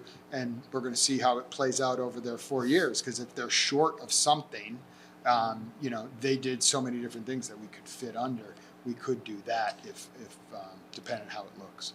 And again, some of these kids might end up over the 4 years taking multiple studios. So we can do something with that as well. I just have to tell you, This is one of the things that's so wonderful about our district. Of 600, there is not a child who is not known. We hope, we Yeah. believe. No, I agree. Go ahead. There are two things. One, I believe, Sarah, you may have access to this, or Michelle may have access to it. Sorry, Michelle. There is a whole series of sheets that I think they were used as part of the original Transcend conversations. This was probably from a couple of years ago. That cover Brook Studio, they cover innovations pathways in early college. That might be something that if you can find those, it would be good to send those out so that it's also the news, I believe it's the budget newsletter from 2024 covers all of them because I wrote it and then it got edited really well. It's a good explanation. And then we covered the workforce housing for the October newsletter. So that does explain them pretty well, and I think your question is really good because I think it's important for everybody to have. Yeah, that idea. because I've been looking and looking, not just for lots of stuff. Yeah, I'd love to. Yeah, that'd be great. Yeah, do you? I still think we have the web. Don't we still have the Transcend on the website of Yeah, there's information there. Yeah. It's hard to access it. It's very It's hard to access Okay. it. So and I know that there is a really good, because I could read it and I could understand it. Good, what's the what the educational visions are. Basically following everything that you just said, but bullet pointed. We could add it to the curriculum subcommittee agenda. Sure. I've been working with our student for the wellness curriculum, and so Transcend actually created a tool for educators to use where you can pull the standards in, and the tool helps you create. You say how many weeks or how many days you want your studio to be, and it helps you create the milestones. So it's again that structure piece.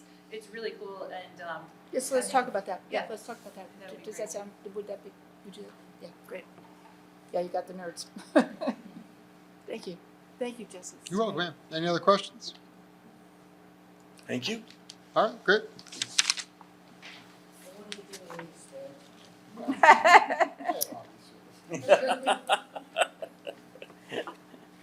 Okay, Take a motion to Yep. approve. we need to approve this. That we approve the plans of both the elementary and the secondary schools for, does it go 25-26? Correct. 25-26, the school improvement plans. Second. Roll call vote. Bonnie, Yes. Jim, Yes. Nancy, Yes. Amy, Yes. Julie, Yes. Kim, Yes. Carl.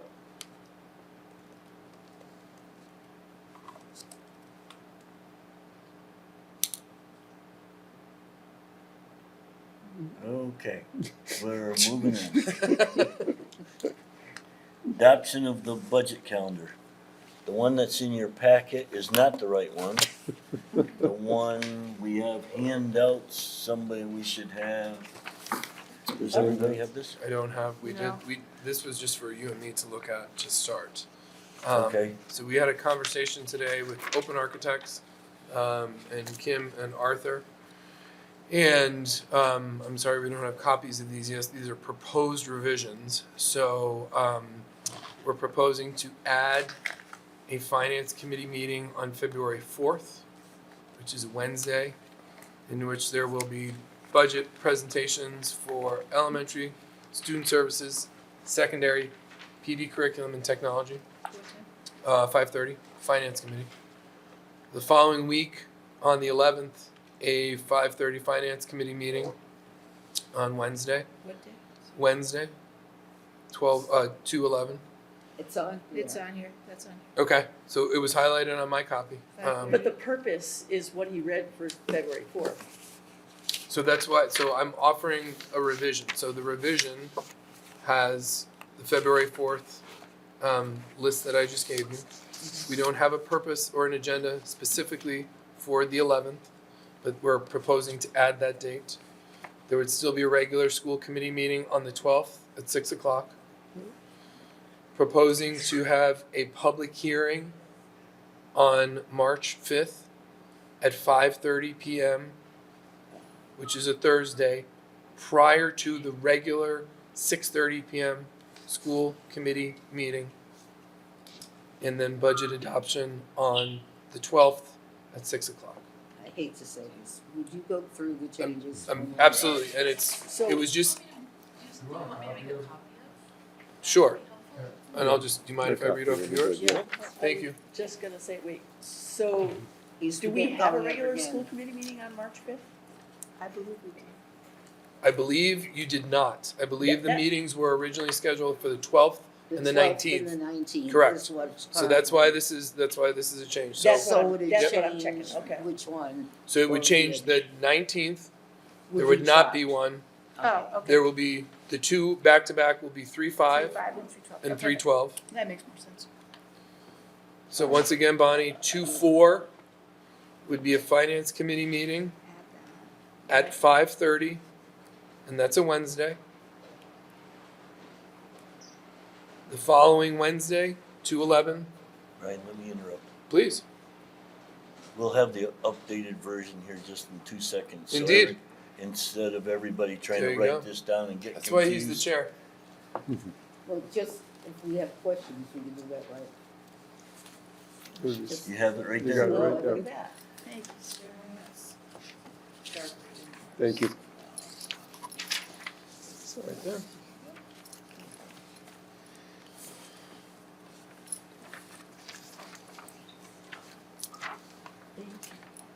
Yes, Carl? What? No, if I raised my hand, I did it inadvertently. Okay. You should be pleased that I have nothing to say. Thank you, Carl. Is the dark highlight an addition? Right, so that's the that's new- a that's brand the new 3-5. meeting in lieu of the meeting that was previously scheduled for 3:19. So no meeting. No meeting on 3:19. Okay, Okay. it's swapped. Okay, we're taking 3-5 out. Oh, wait a minute, no, 3-5 is, Yes, the 3-5 meeting is an addition, that's new. deleting the 3:19 meeting that was previously Got it. scheduled. Okay, so everything backed up a little bit. Okay. Okay.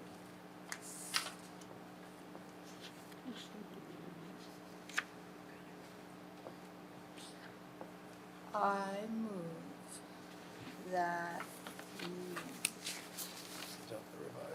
that we adopt the revised FY 27 budget calendar revisions for the Southern Berkshire Regional School Second. Southern District.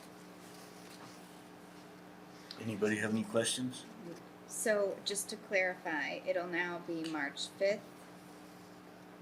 for a school committee meeting, And March March 12th. 12th. And that's it. Yeah. That's it in March. Okay. So on the 5th, we have two. We So have it'll the be a budget. back-to-back. It's gonna be back to back. So you have the budget adoption at 5:30 and 6:30, we have the regular school committee meeting. May I correct you? Yep. On It's the a public hearing. Right, Public okay. The hearing. public Oh, the hearing is Yeah. on the 5th at 5:30. Right. The Okay. regular school committee meeting will meet at 6:30. Yeah. The budget adoption will be the following Yeah. week, Yeah. on a week later. And that's how we've always done it, at least in the years that I've been here. Got it. Can I say that we have to do it this way I was just because the gonna fact say. that Monterey is the first town, Town meeting. Yes, town meeting, 5-2, yes. and Monterey is the first one, so we have to be 45 days prior Prior to to it. Monterey. Okay. Thanks, Kim. Okay, we good? Yeah. Kim? Did she not Yeah. roll call? She's got it, yep. Yeah. Carl? Yes, Bonnie? Yes. Jim? Yes. Julie? Yes. Amy? Yes. Nancy? Yes. Art, yes. Thank you, everybody. And thank you, Kim. This was your idea this morning. Thank you very much.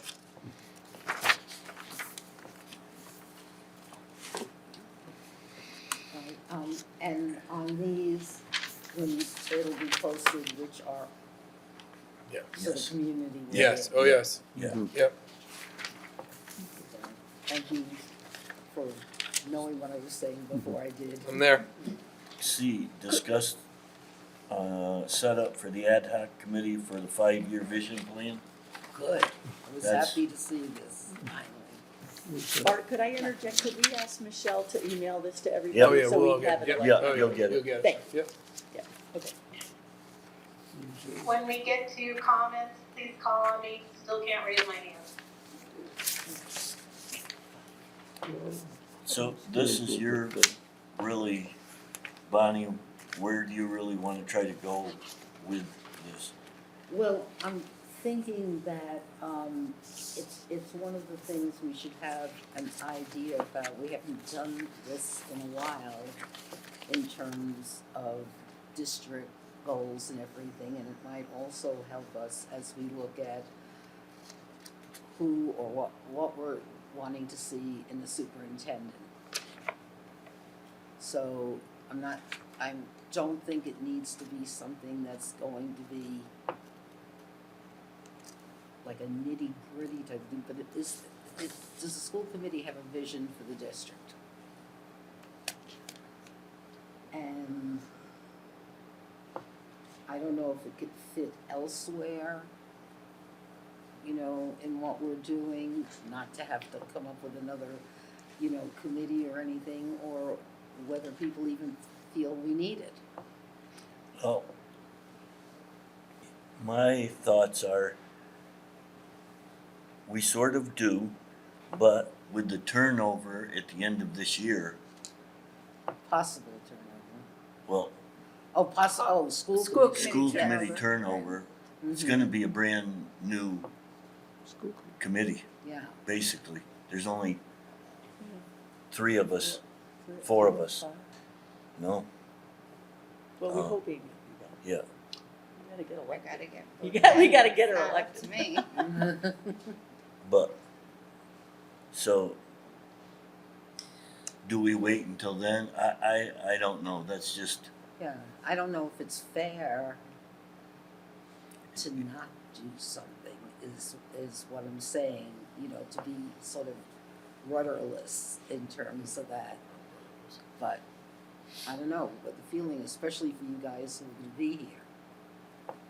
I actually wonder if it would be possible to do some sort of a preliminary vision to capture the institutional knowledge of the folks who have been here a long time.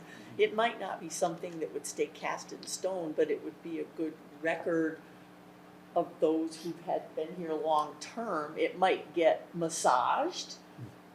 Are you If- thinking something like, like just like a 2-hour retreat Yeah, or something? Maybe, I don't know. I mean, I see what Art's saying, you know, it's hard to write a vision and expect somebody else to execute it, so you wanna wait for the new people. Yeah. But I kinda hate to lose the institutional knowledge of those who've worked so hard that probably will not continue to serve in the next term, you know? It's and- sort of a catch-22.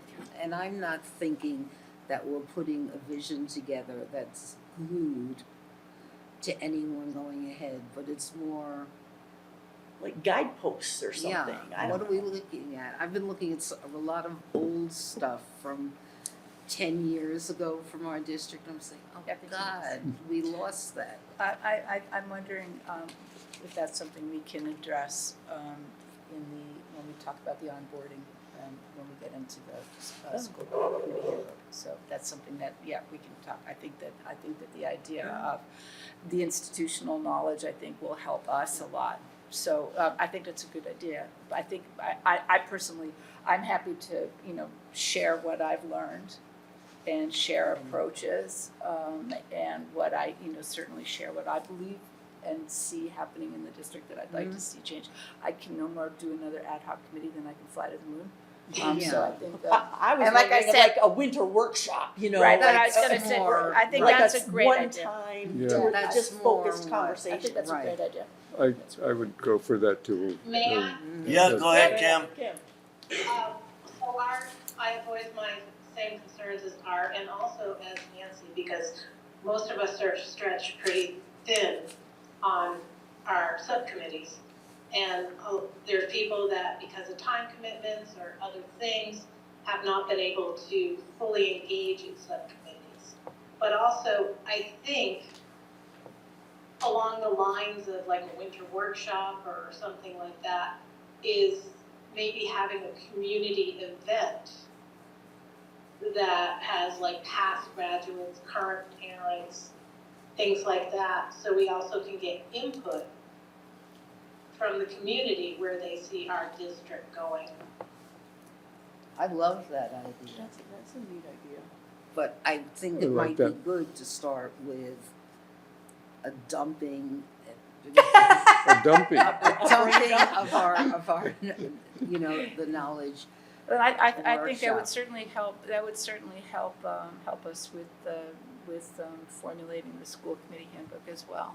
So I think that to do, I don't think we should mix it, I think if we do. I'm just saying it would help me a Oh, lot. it would help, I see what you're saying. I would like to echo what Kim said, simply for the time being. You're looking for a superintendent and you're building a budget. Mm-hmm. And if you look at that calendar, your next several months are packed. Mm-hmm. In some cases, you have 2 meetings a week. I would offer, as somebody who has a little bit of a bigger picture view for all of you, get a superintendent, pass a budget. And at some point in that next phase, some kind of, I agree with Kim, some kind of community event where you can bring in faculty, staff, graduates, parents. Because to Kim's point, I don't know that any of you have more time. Well, I completely dropped the ad hoc committee part. Oh, I mean, that's There. good. Yeah, I don't want another committee. I don't want another committee. But I was trying, for a brain dump, I was like, can we dedicate an agenda, 1 hour, 60 minutes, we're gonna brain dump. But let's be During honest, a meeting, right? after, But let's be honest. Yeah, it's right. 8 o'clock right now, right? Like you made me put my phone away. I want you all to just be realistic about what you can commit to do. Remembering we're going to still have community meetings coming up for Transcend and Berk Studio. Mm-hmm. I don't want you all to bite off more than you can chew, because I already sense a lot of you are stretched. No just kidding. just in the work that you're doing with me, and I know you're doing other work without me, because I think this is valuable, and I think Kim's point is well taken.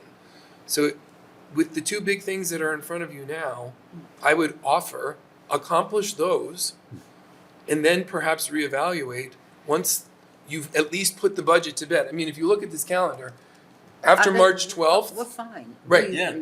After March 12th, you can exhale, and perhaps maybe there, and before the first town meeting, you could revisit this conversation in a way that feels like we have something really proud that we can put out to our 5 towns. Mm-hmm. In amplifying that, as we look at a transition, we would like to bring the community together for this. And it would be good for the budget. So Yeah, give do a yourself, I would retreat, yeah. offer to give yourselves a break Oh, for yeah, now. I would, Yeah. I didn't think for now, this was a visioning thing, but I really like the idea of Julie, doing an hour and a half of a brain dump of things that we want to see, whatever. And then I totally love Kim's, all right, we did now let's bring in community Let's hear alumni, et cetera. A 2-part. a coffee clutch, something. a coffee With food, clutch. yeah. Clutch. I've never been to a coffee clutch. First You time for like everything. What do you do at a coffee clutch? So we're not nixing Okay. it, we're just postponing it. We're just- Give yourselves a Yeah. pause. And Give yourselves a Okay. pause. Yeah, Reformulating, that's what Reformulating we're doing. in March. Okay, Yeah. Good. Alright, great. now we need Thank to, you. we need a request for authorization for Miss Michou's 9th grade overnight field trip to Carlton, Mass. for FFA conference from January 9th to January 10th, 2026 for approximately 8 students. I move that we authorize a trip to Charlton, Mass for the FFA Interactive Conference from January 9th to 10th for approximately 8 students as requested by Ms. Michaud, I don't know if I'm pronouncing it right, Sure. for the 9th grade. Second. Any questions? I'm so glad they're doing it. The application is pretty Yep. straightforward. I mean, Yep. yeah, and it's a great program. It's an outstanding Yeah. program, so. Yeah, I had Okay. never heard of this location. I did a little Google and found it, and it looks like a really fun place to go. Totally fun. Yeah. Okay, Bonnie, Yes. Jim, Yes. Nancy, Amy, Yes. Julie, Yes. Carl, Yeah. and Kim, Yes. and Arthur, yes. Okay. This is where institutional history, a number of years ago, the national leader, we held a lunch because the national leaders were in this part of the state. And I was sitting with the president of the FFA. He said he's never seen anything like our program in what he considers an academic high school. What we had, he said, this should be For copied FFA. for FFA. As the president, he said never. And he was so impressed by our students, our teachers, and the involvement. That's my editorializing. Okay, thank you. You're welcome. Institutional history. Unfinished business, we don't have any. Subcommittee reports, finance, To be this continued. is, it's to be continued. As soon as we have something we can have, I will get together and we'll have a meeting. Community relations, Nancy? Can I combine both handbook review and community Yep, relations? go for it. Okay, so handbook review first, we're working on it. We had a meeting yesterday after we had all taken a look at the first several pages of it and we showed where all our capacities are. I just want to say we learned a lot about open meeting laws, which I think are really, it's something very important to share, that open meeting laws are being breached. Stop me if I'm getting this wrong, Carl. Are being breached if we work on Google Docs and Google Drive. Together. Together. Together. Because we're having conversations that are not open to the public. So Carl brought that up, and then Brian confirmed it. So yeah, it was great. Community relations, public school advocacy. La la la la la la la la la la. I see everybody eye glazing. I was able to successfully get an excellent, albeit rough draft video from Martha Thurber and from Mohawk Regional School and Jess Corwin. I'm not sure which one. Anyway, maybe, yeah. Who are the chair and co-chair and vice chair of the Rural Schools Subcommittee for MASC. They put together an excellent video for how to fill out the templates for arguing in favor of funding Chapter 70. I would like to do an in-person workshop while I'm here for the people who really wanted in-person to just not have to wade through stuff. This is faculty, kids, families, and I happen to be here tomorrow and Saturday. And so if I could do it tomorrow after school, like a section of time, either do it just tomorrow after school and just it's already gone slightly out, don't worry. We'll get emails out to everybody too, but and it's something that takes 5 minutes to do. It takes 11 minutes to watch the video, but that there is access to through the newsletter. There's also a link to the place to where we want where to access the documents that then we modify.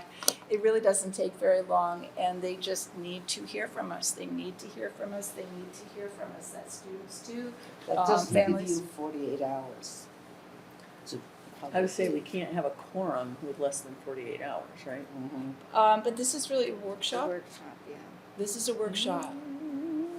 I gray would, area. I would We're offer fooling that around you with should it. lead it yourself if you're Yeah, gonna that's do what I it. mean, that's what I And mean. that we really couldn't have too many other school committee members in the same room at the same time. But what if they're wanting to learn how to do it? They should watch the video and shouldn't do it in the same room as you because potentially we would run afoul of the Okay, open so meeting what laws. if we do it Saturday afternoon? Is that 48 hours? No, it would No. have to have been Could you put Oh. out, Yeah. All right, well, I couldn't do it without your approval, so Can you Scott. just could you Put- put out do the a video? video to us? So It the was in video the was newsletter. in my It was newsletter in the last newsletter. week. It's awesome, Yep, it's quite good. It's if you look at my newsletter from last week, it's there. and it just sends you basically. I'll send it again. I mean, I can Okay, do it No, thanks. I'm separately. If you send thinking it again, yeah. if you wanted to give instruction, that was gonna take 5 minutes. If it's a lead into the video, Yeah, I don't want to go to a meeting for 5 minutes. Nancy, Let's just do the do you video. wanna, like, offer after school for teachers to stop in and fill out the And form? I mean, kids. you could do And that. kids, Yes. and kids, and kids. Yeah, you can do that. Yeah, Yeah. and I'm happy to, like, we could do it in the cafeteria, and I'm happy to be there to support you, and then, And when we don't run afoul, yeah. Correct. well, but you can show me what to do, and then if people wanna come back later, like, Ooh, I love you, I love you, I love you. It's like a teach the teacher, right? Love I train fest. the trainer. Yeah. If you do I it get to and be an maybe a few expert people for come- oh, a that'd few be great. minutes. I think that's Absolutely. brilliant. What are you doing tomorrow afternoon? I am gonna meet you in the cafeteria. All right, 2:30. Yeah, let's do it. And we can send out a announcement in the morning, Yep. and we can ask Awesome. for it to be maybe added to the announcements for the high school. I think that's a great idea. Yeah, because I think that Kids this can is pop by when they grab their snack. right, and this is the whole, the agency thing. Yes. And I know I keep saying this, but I've learned so much over the last few years working between Mass Audubon and here. We got 16 million, I thought it was 17 million, but we got 16 million instead of 12 million last year for this year because of sending numerous endless emails in part to Paul Mark. If we have only 10% of our community send this stuff out and rage at the fact that we've gone down to $12 million for rural school funding, that the state came up with 60 million as what rural schools needed. This is 67 school districts that take care of over 38,000 kids. $12 million. It's not enough. It's not enough. It's why we run into money being taken away. As anybody who sees the video will get this, but it's money coming away from things like the fire department. It's arguments and horribly difficult negotiations with unions because there's not enough money. So anyway, it doesn't mean it's going to change anything, but this is where we get Yeah. bitchy. So how long is the video? 11 minutes. Can I show it to the town select committee? Yeah. Of course. Oh yeah, Yeah. total public. Yeah. Total public. Please send it to me. Yeah. Neighbors, Okay. select people, Friends, all of neighbors. it, Okay. all of it.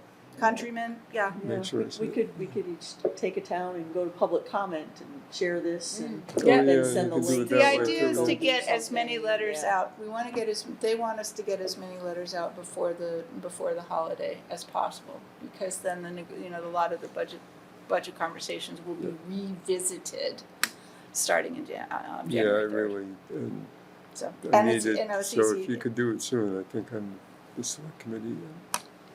I don't know when their next meeting is, but See you tomorrow, I 2:30. can wander into it. Captain. And Brian, if you could resend that link one Sure. more time. You got it? Oh, no. That's, yeah. And I know I even have it somewhere. Like, Oh, no, they're great. No. I'll And- put together an email to go out to the staff with the link and say, please come, it'll just take 5 to 10 minutes, copy the school committee. I can copy, I don't know if I can copy the school committee, but I can send it to Dr. Rickon. You can copy the school committee. None of you can respond. Right. Right. But yeah, that'd be great. That'd be great. And it'd be really nice. Like I said, speaking of agency, faculty, staff, kids, it's your district.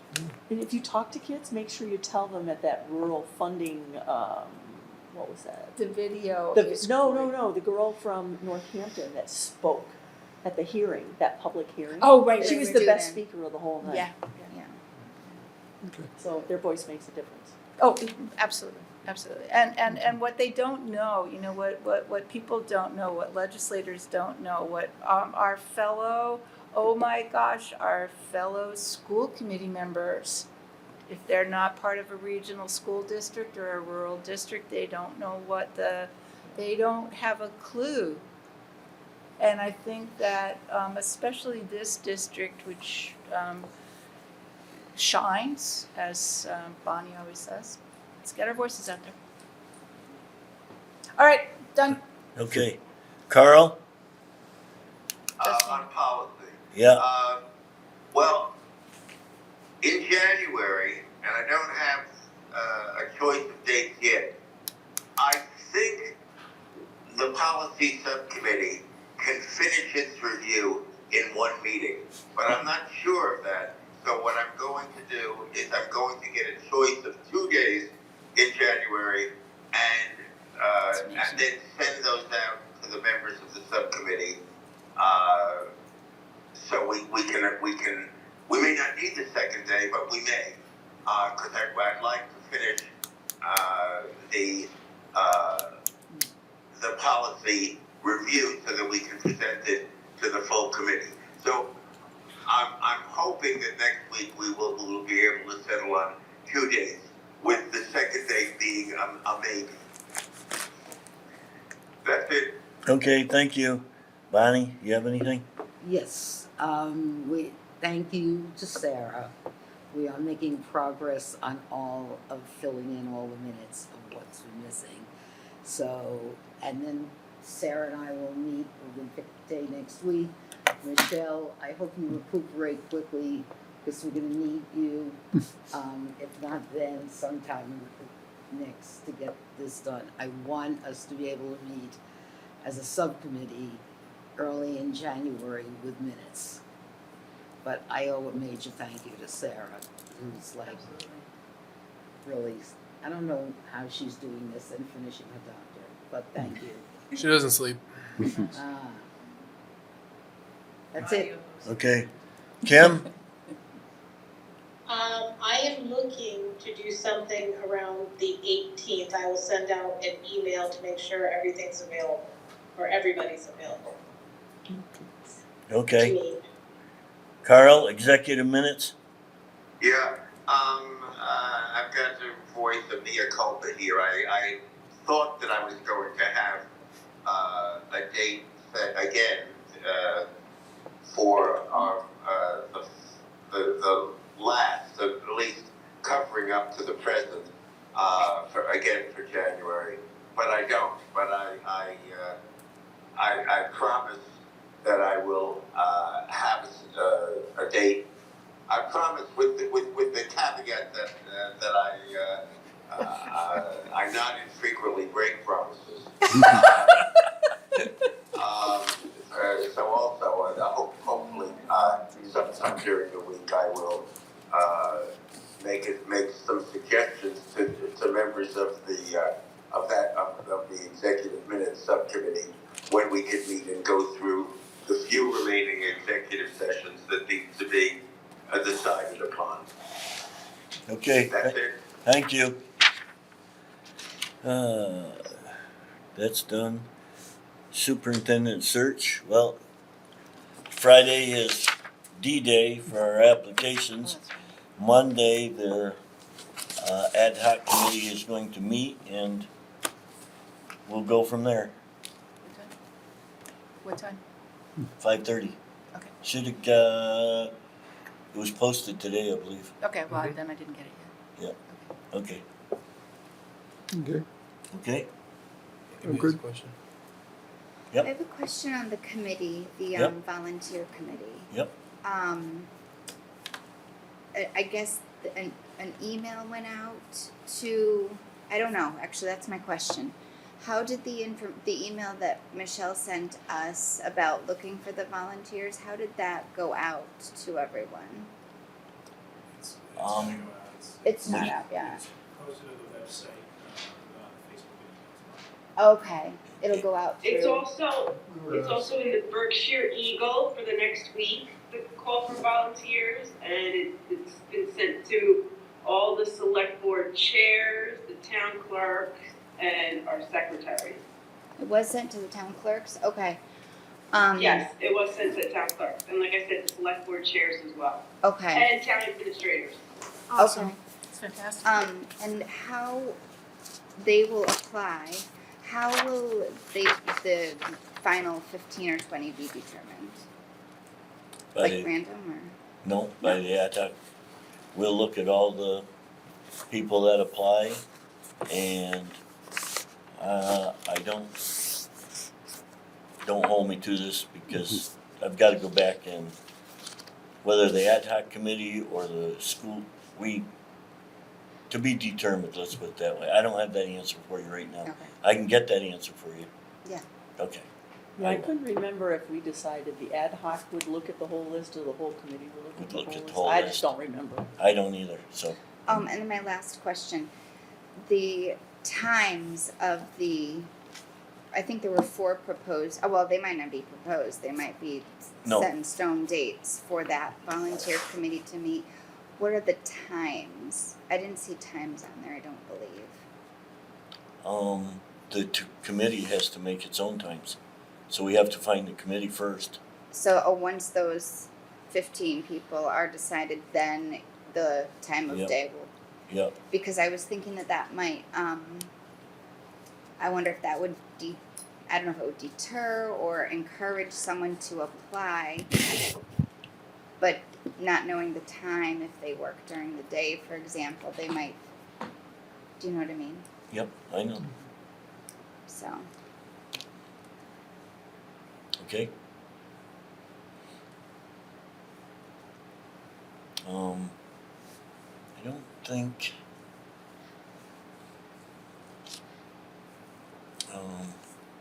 I'll find out and let you know about how we're gonna, whether it's the whole committee or the ad hoc committee. thanks. I don't wanna speak off the cuff. Okay, Future items. Carl. Oh, yeah, okay. My favorite time of my favorite moment of the meeting. I move to adjourn. Oh, you're this skipping meeting. future. Oh, those are still the same future agenda items. And see, it's 8:15 and Second. we're done. So that's why we really need to start thinking about 5:30. Yep. Okay. Arthur, can I say something about that? Sure can, Carl. Yeah, I'm okay. I'm fine with 5:30. But there's another potential possible solution. We can start at 6 and still be a little bit more efficient and end at a reasonable hour. Yes, Carl. I'm well aware of that, Carl. But 2 hours and 15 minutes on a short agenda. yeah, Just, and there was stuff added at the last minute that I didn't know about, so that's why. Yeah, no, I agree, Arthur. This was a particularly long one, and it probably had to be. It didn't need to be. I agree with Bonnie. I think that, and Arthur's point is well taken. 6 o'clock with a 2-hour limit. Or 1.5. We can discuss, there's a motion on the table. Right, to adjourn. Yes. yeah, I think I seconded. Who seconded it? Okay. I seconded I don't think it. anybody did, but. Yes. I seconded Yes. it. Yes. Yes. Yes. Yes. Have Okay. a wonderful holiday season. To Yes. one and all, agreed. To have a Agreed. wonderful.